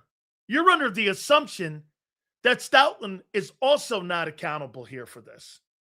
How do you know Stoutland and Kevin Patullo were never on the same page? What was one of the most important things that Mark Trestman or any coordinator that's ever come in here and told you? I got to get with the run guy. And we got to figure out, first and foremost, the run game. Okay? How can you sell a vision on your offense if you don't bring your own people in? You're selling Nick's vision. So if you bring Mike McDaniel in, and Mike McDaniel can't bring any of the people that he's had, how are you selling a vision of your offense? How are you doing that when nobody in the building has ever bought it? That's why the Eagles don't like to go out of the building. Because when you bring a guy in and you interview a Brian Dable or you interview a Mike McDaniel, you gotta coach around the pieces that are there. And I mean in the coaching staff too. And I mean you gotta coach around Nick. Nick's the guy in the way. It's not Jalen, it's Nick. He's the guy in the way because Nick's gonna tell the coordinator this. He's gonna sit in there and he's going to go, this is what we do. He's not going to start the interview off going, what do you want to do? This is what we do. How do you feel? Let me ask you this. Do you believe that a coordinator that is going to be hired by the Philadelphia Eagles will have autonomy in 26? Yes or no? Do you believe that? That he will have autonomy? to do what he wants, to sell his vision of an offense and what he wants and what he sees that offense's capabilities are. If you're an offensive coordinator and you look at A.J. Brown and you see Saquon Barkley and you see all the components that you have, how are you not drooling over that? No offensive coordinator has that kind of personnel. Well, then why isn't that personnel the last 2 years excelling? Would we not agree? Who has been the most formidable player in the last 2 years in that offense? It's been Barkley. Barkley's rushed for 3,000 yards in the last 2 years. The wide receivers getting 1,000 yards, it masked the fact that the unit was not that great. So wait, everyone got their numbers, 1,000 yards, 1,000 yards, 1,000 yards. And the team failed. Okay? I'm trying to figure out where you're going. That's why I ask. Okay, well, wait a minute. Prince, you had two 1,000-yard receivers and a 1,000-yard back. I pointed out that there wasn't one. Hey, let me see something about Justin Herbert for a second, guys. I'm going to show you something about Justin Herbert and his football team, his Chargers. And then you tell me, okay? So Justin Herbert, let's see here. 2000, there we go. All right. So the Chargers didn't have a 1,000-yard back, and the Chargers didn't have a 1,000-yard wide receiver. And they beat you. No 1,000-yard. You had a 1,000-yard back, 2,000-yard receivers. What happened? You guys had numbers. Why weren't you good? Why wasn't the offense good, Prince? Play calling?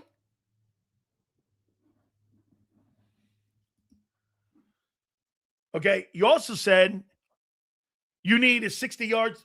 Correct. That's my point. It's not that impressive what the Eagles did offensively this year. It's not impressive. Wait a minute, Brent. Wait a minute, Yale. What collapse? There wasn't a collapse. You did this all year. You did this all year. Either shutting down the offense, play calling wise, not knowing in-game situational play calling, all of that. Bad coaching. Okay.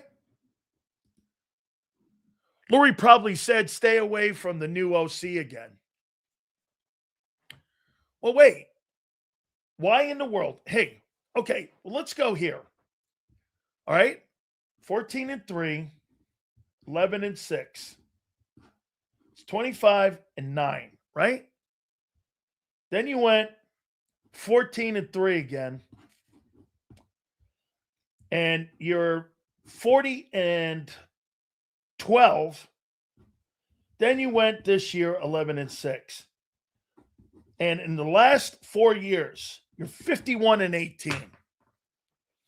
What are you going to do again? In the last 4 years, you're 51-18. And you're going to do what? Help me out. You're 51-18. And what are you in the postseason? You were 2-1, 1-1, 3-0, and 0-1. You're 6-3. You're going to do what? So in theory, you're 57. You're 57-21 in 4 years. What are you doing? Look, this is about the macro and how you're seeing it, not just right now, the emotional part of 3 games removed from a bad game. Eagles aren't going to go like this. Let's blow the whole thing up. That's not what's happening here. You've won 57 ball games in 4 years. Where do you think you're going here? New coordinator comes in and does what? Hey, let's change everything we're doing, get away from the winning formula, and what?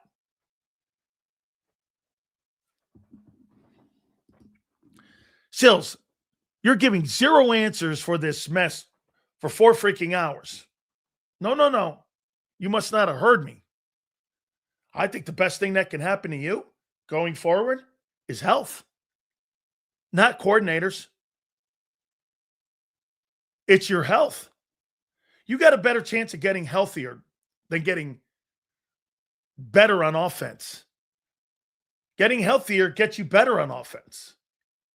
As Xander said, what do you think you're going to do? Improve what? Sign what? You're stuck with these contracts in the O-line. You just extended Barkley.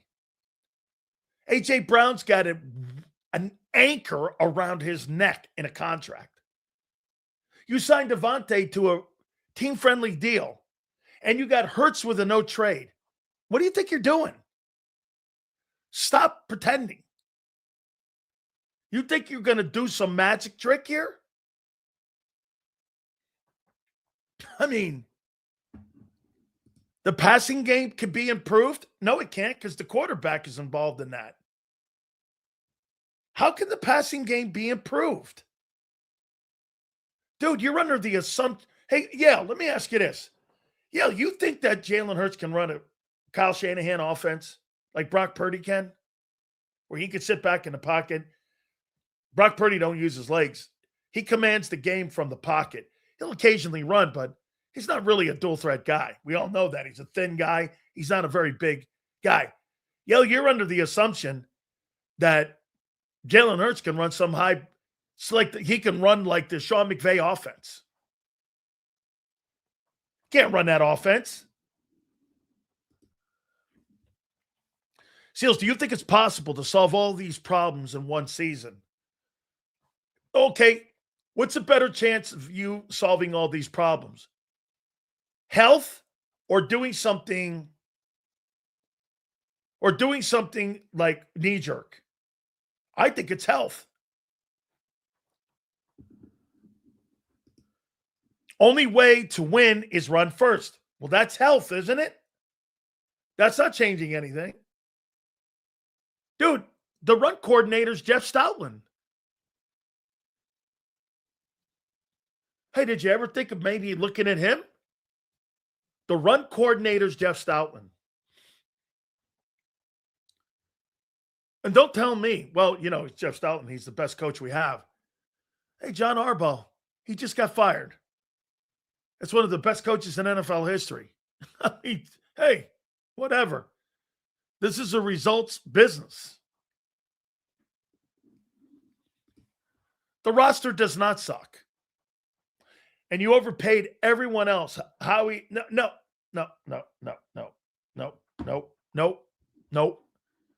Dude, you think Chicago has a better roster than what the Eagles do?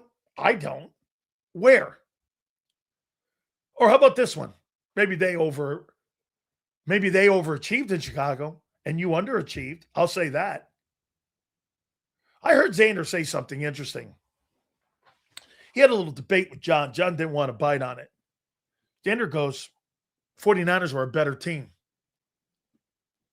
John goes, 49ers are not a better team. Yeah, they are a better team. You know why? Because the coach made him a better team. Is it a better talent? Hell no. Those are two different conversations. The Eagles underachieved. The 49ers overachieved because of great coaching. They turned C students into A students that day, yes, a couple days ago. San Francisco was better than you. Why? They took lesser players. And as I said, they turned C students into A students that day. You took A students in Philly this year offensively and turned them into C students. I don't know any other way you look at it. I mean, you see it any other way? Look at how coaching elevated playing on Sunday. No. Nope. Why is that? Where am I going? The guy I just said is 57-18. 6-3 in the last 4 years in the playoffs. Fire that? Well, I mean, then it looks like panic. Then you really don't believe in the coaching. You believe in the front office. The front office fired Kevin Patullo because they had to, not because they wanted to. Hey, do you agree? Do you guys agree with this? The Philadelphia Eagle management didn't want to fire Kevin Patullo, but they had to.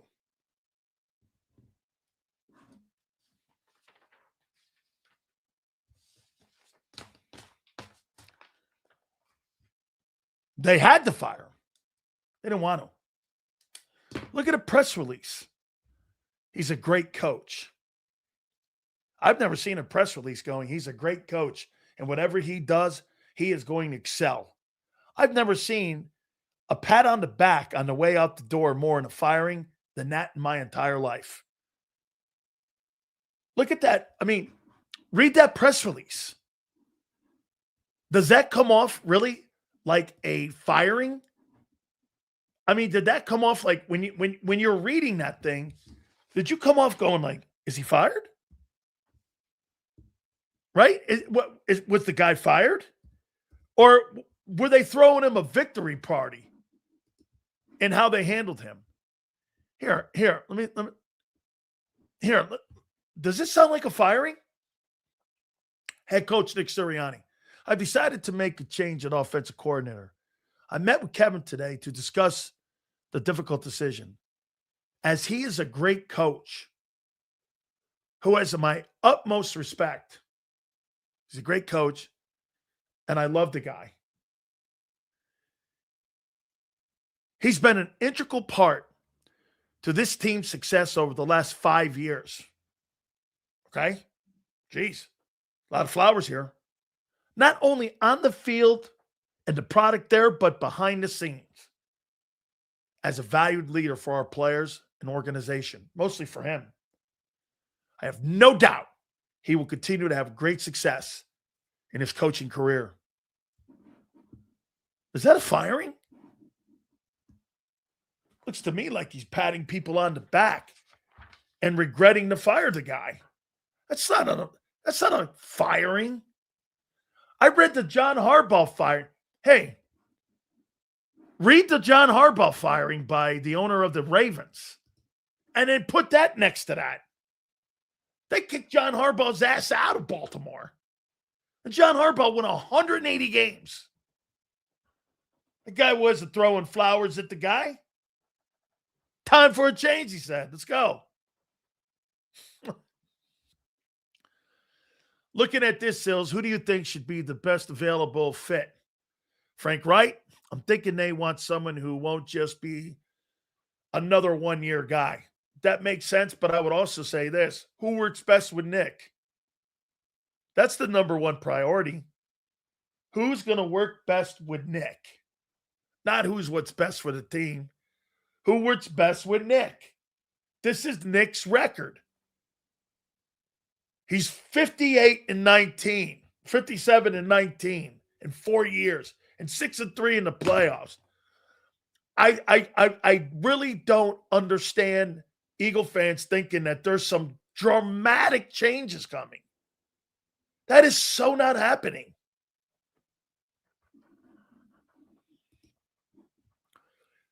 I mean, hey, you make dramatic changes when you're 17-57. Not 57-17. It's a problem if Jalen doesn't want to do things that a quarterback you hate. But it's really is what you got to do what's best. Listen here, man. That's not how that's going to roll. That record is in spite of him. You could look at it that way because of the talent. Hey, Nick plays that way because you have so much talent. Let me ask you this.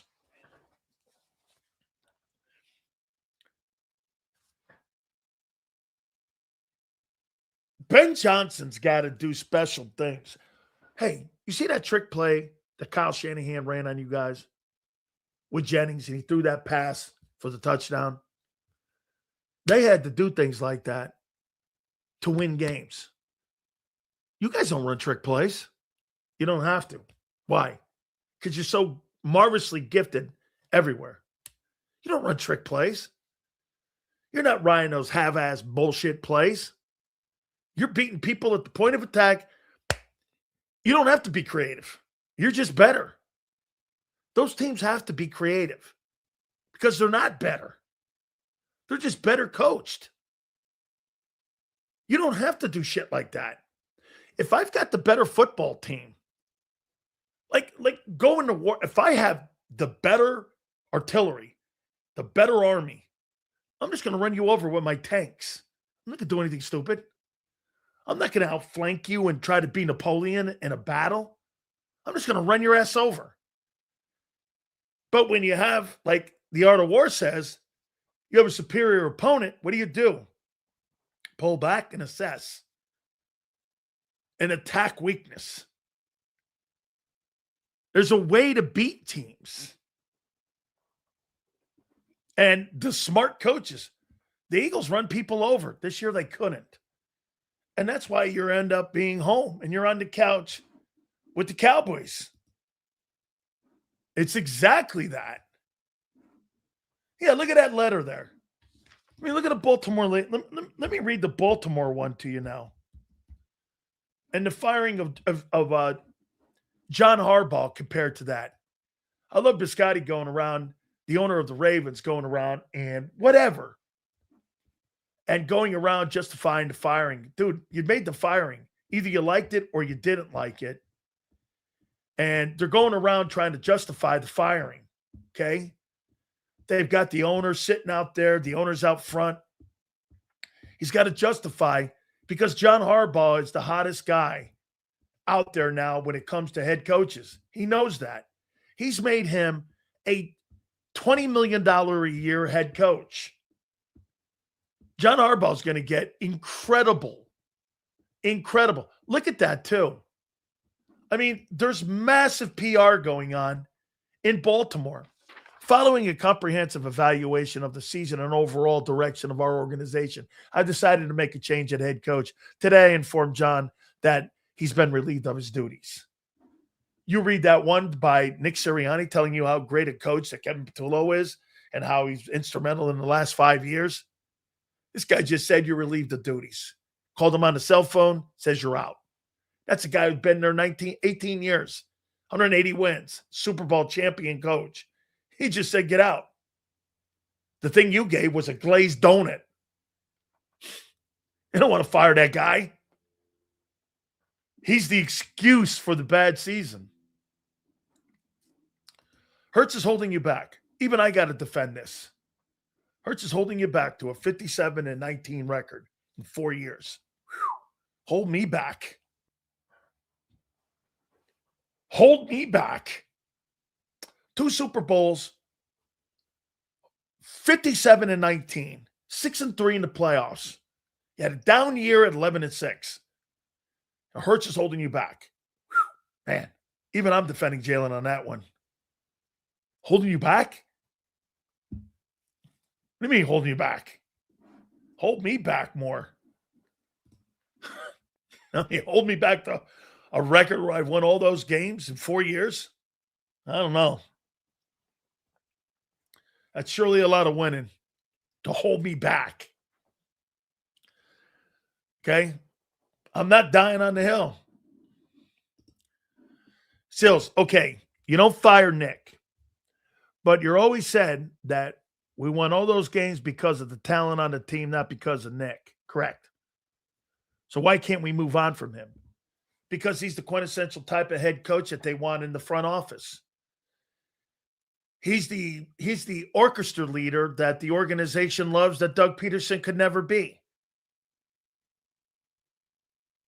Nick came down and said this, the quarterback is this. He profiled him.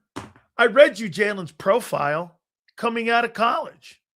Nick's not deviated off that. Nick read that pre-draft report on Hurts, and I read it to you. Nothing's changed. What did he do? Nick Sirianni's completely changed. We're going to rely on the talent on the team. That's how we're going to win ball games. He's the great talent. Why do you think he keeps kissing Howie's ass every press conference he can? Why? Because it's true. You got one of the top 10 to 5 rosters in the league. You've got one of the worst coaching staffs. And here's the one thing. Nick's right. Xander's right. John's right. In this aspect. Isn't that good coaching? It is.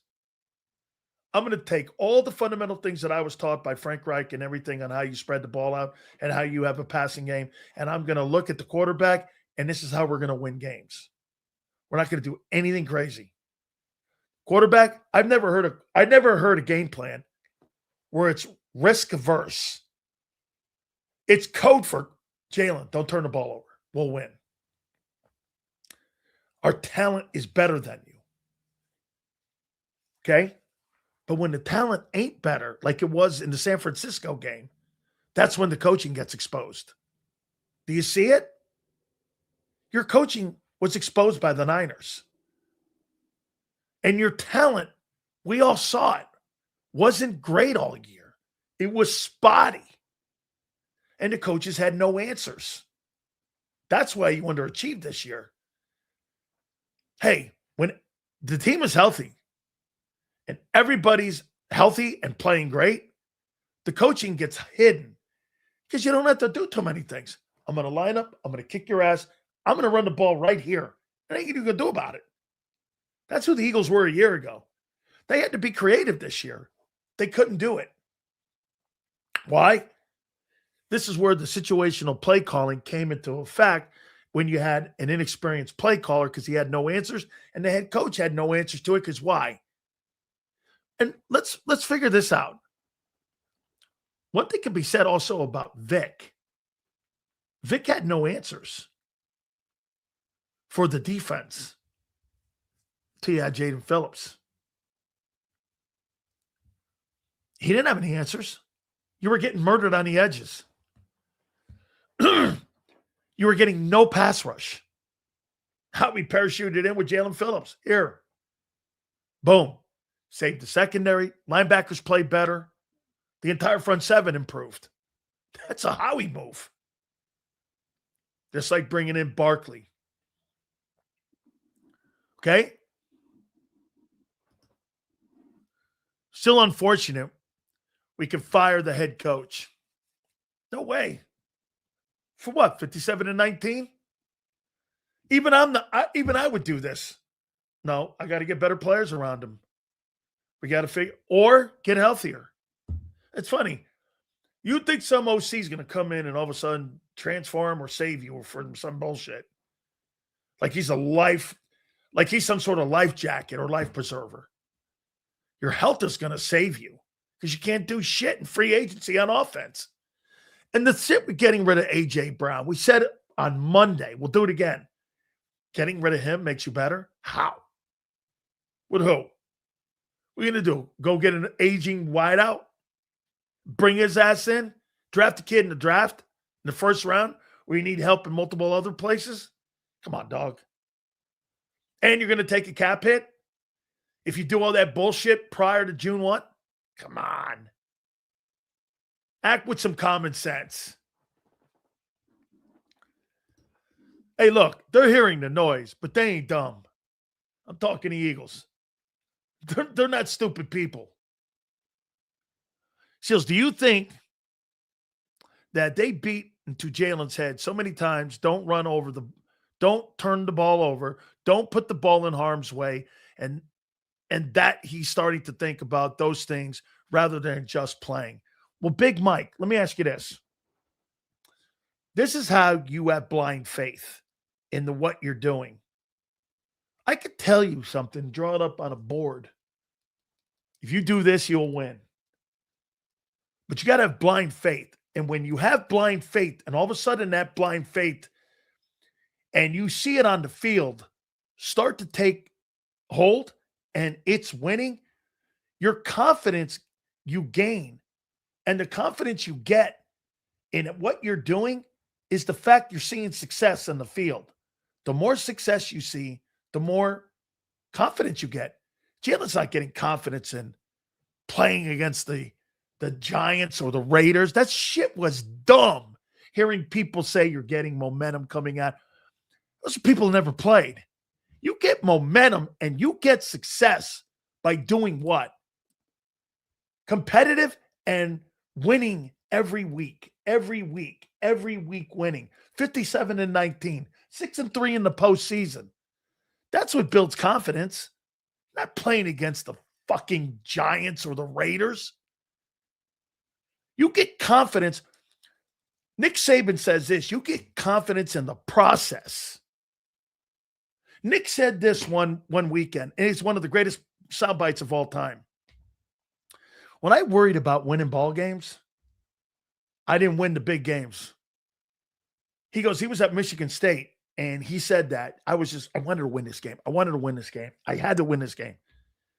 And all of a sudden, he realized, and he had talked to somebody, I forget who he said. He goes, it's more about our process. When I started worrying about our process and the things we do, you hear Nick talking about it all the time.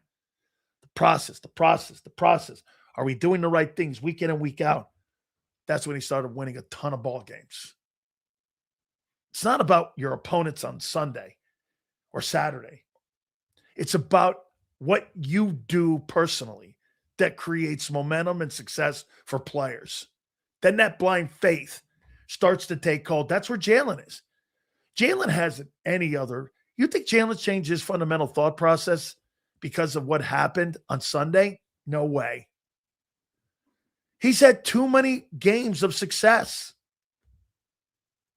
The new offensive coordinator is going to have to conform to Nick and Jalen. Ask yourself this. If you hire Mike McDaniel, what success has he ever had? What success has he had compared to those two? He's going to come in and do what? Change what? You mean he's going to suggest? He's not going to come in and go, well, here, let me do this. No. That leads to turnovers. That leads to fit. Hey, I'll give you a guy that was also like Nick Sirianni in a way. His name is Jimmy Johnson. I don't care about the spectacular play. I care about the dumb play that was beat into our heads every single day that I was around that guy. Don't make the dumb play.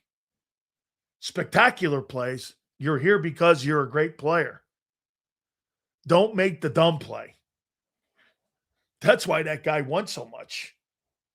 And that's why that guy won at every single level, college and pro, is because don't make the dumb play.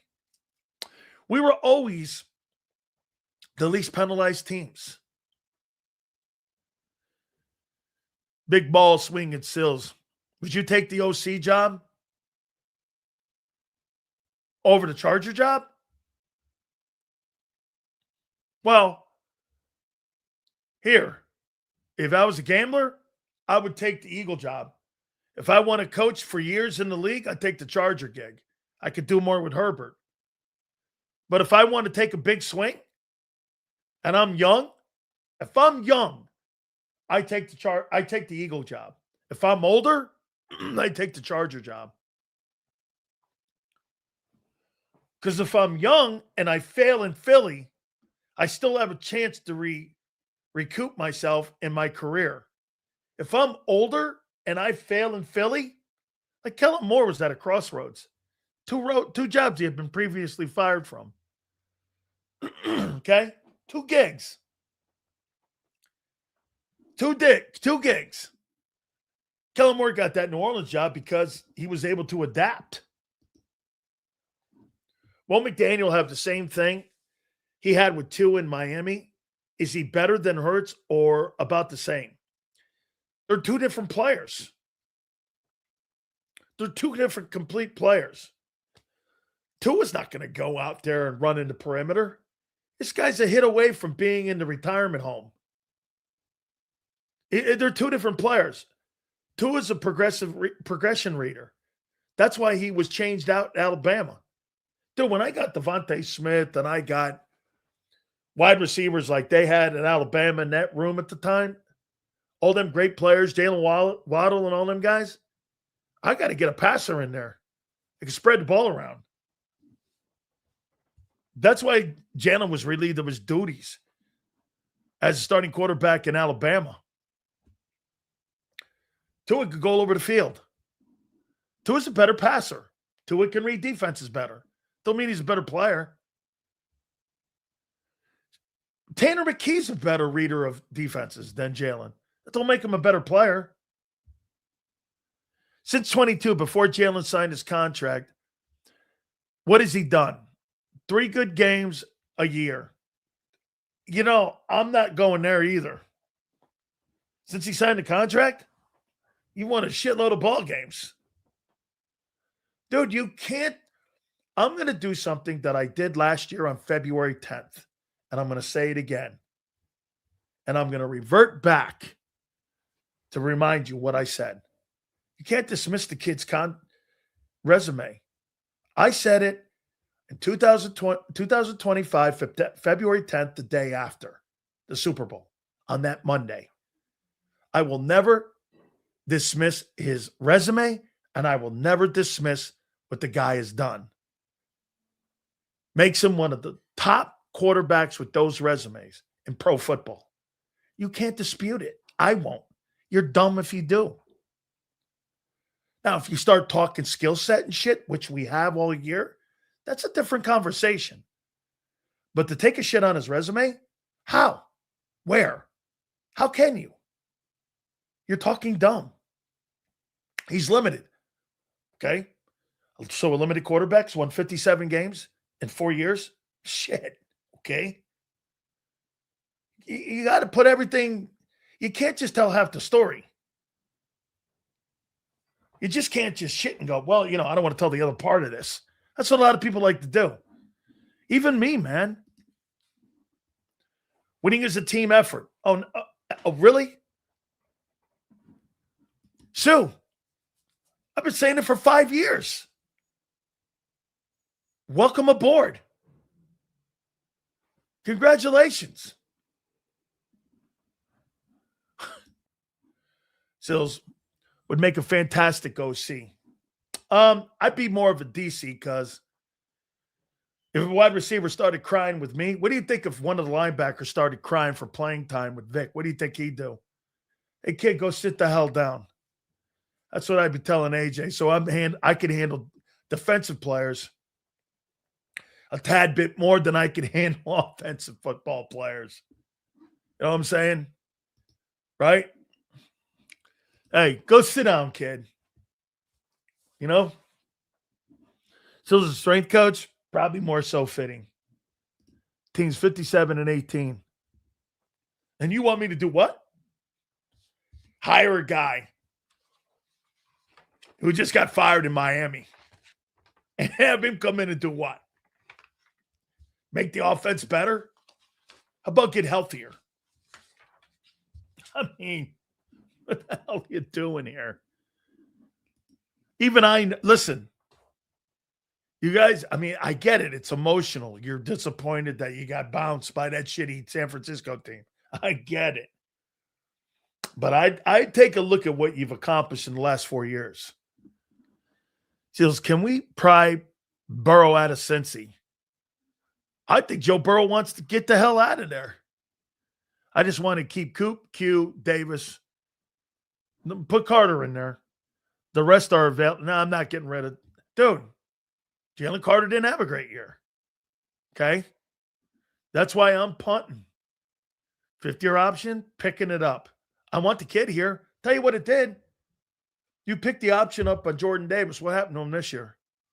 Kicked that guy's ass into shape, didn't it? That guy had a great year. Did he not? That guy put the donuts down. And that guy had a great year. Seals, you believe, Mark, that the Eagles peaked already? Nope. How can you tell? You're not healthy. I'd wait until you see what happens in 2026 before I make that comment. Dude, you're not healthy. You were great on defense towards the end of the season. It was a remarkable job of coaching, and you just weren't healthy. I think this has got more to do with health and situational play calling on why you're home. Nothing more, nothing less. Quarterbacks limited. Welcome to my world. I've been saying it for 5 years. That's why some of you guys are going like this. Well, you know, the quarterbacks. Well, all of a sudden now you guys are seeing it. Yeah, because everything's not perfect around them.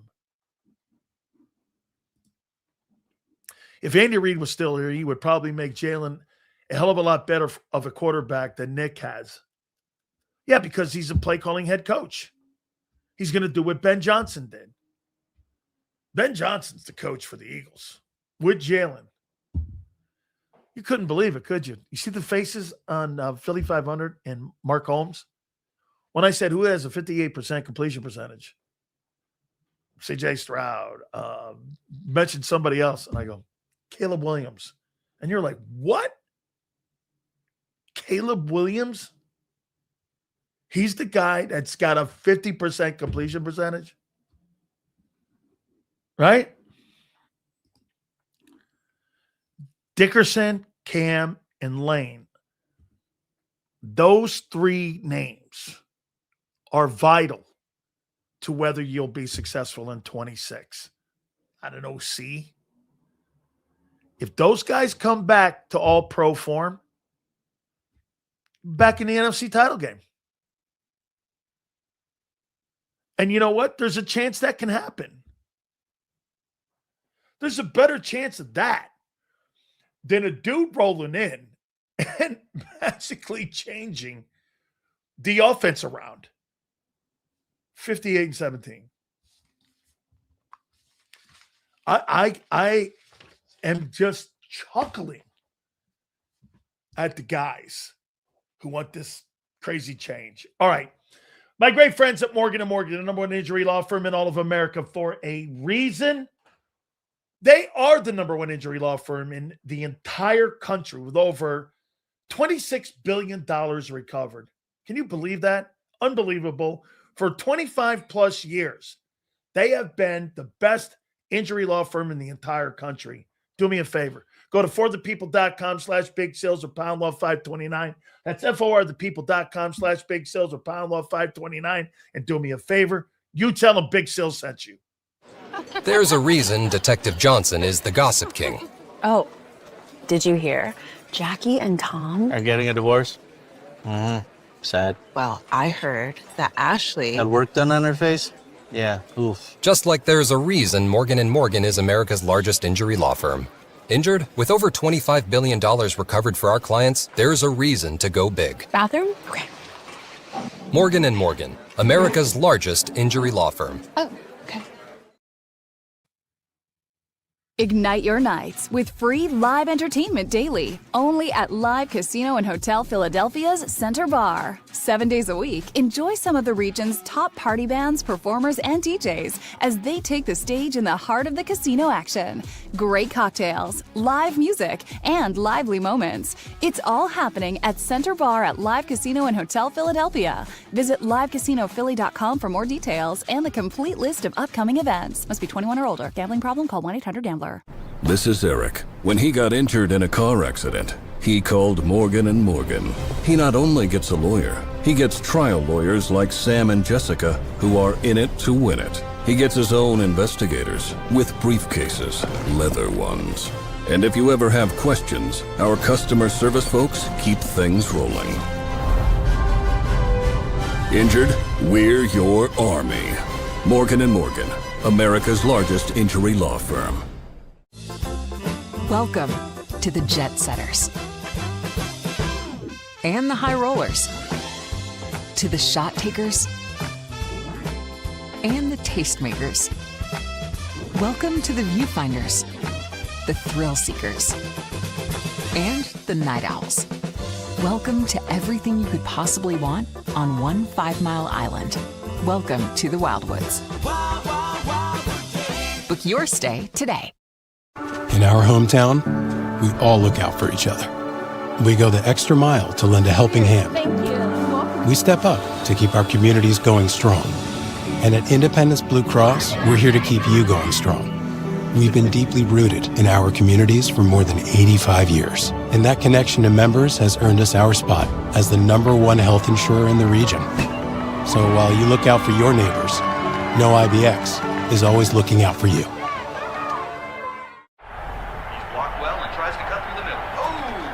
Your gut says Miami is going to win, and you should take the over. Your gut also said your NFT selfies would only go up in value.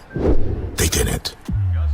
But your head is on Sports Grid and knows the QB is in concussion protocol. The backup has a 45 QBR against the zone coverage. The New York D has the most sacks in the league. So yeah, trust your head. It's smarter to be on Sports Grid. EAGLES.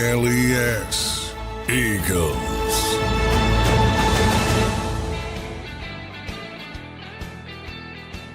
Howard Eskin tomorrow will join us. We'll get Howard's thoughts on this thing. And what do we do going forward? Make sure you check out Birds 365 in the morning with our guys. Guys, I appreciate it. Big Joe, Xander, thank you. 2 to 6 tomorrow, and we'll see you on the flip side.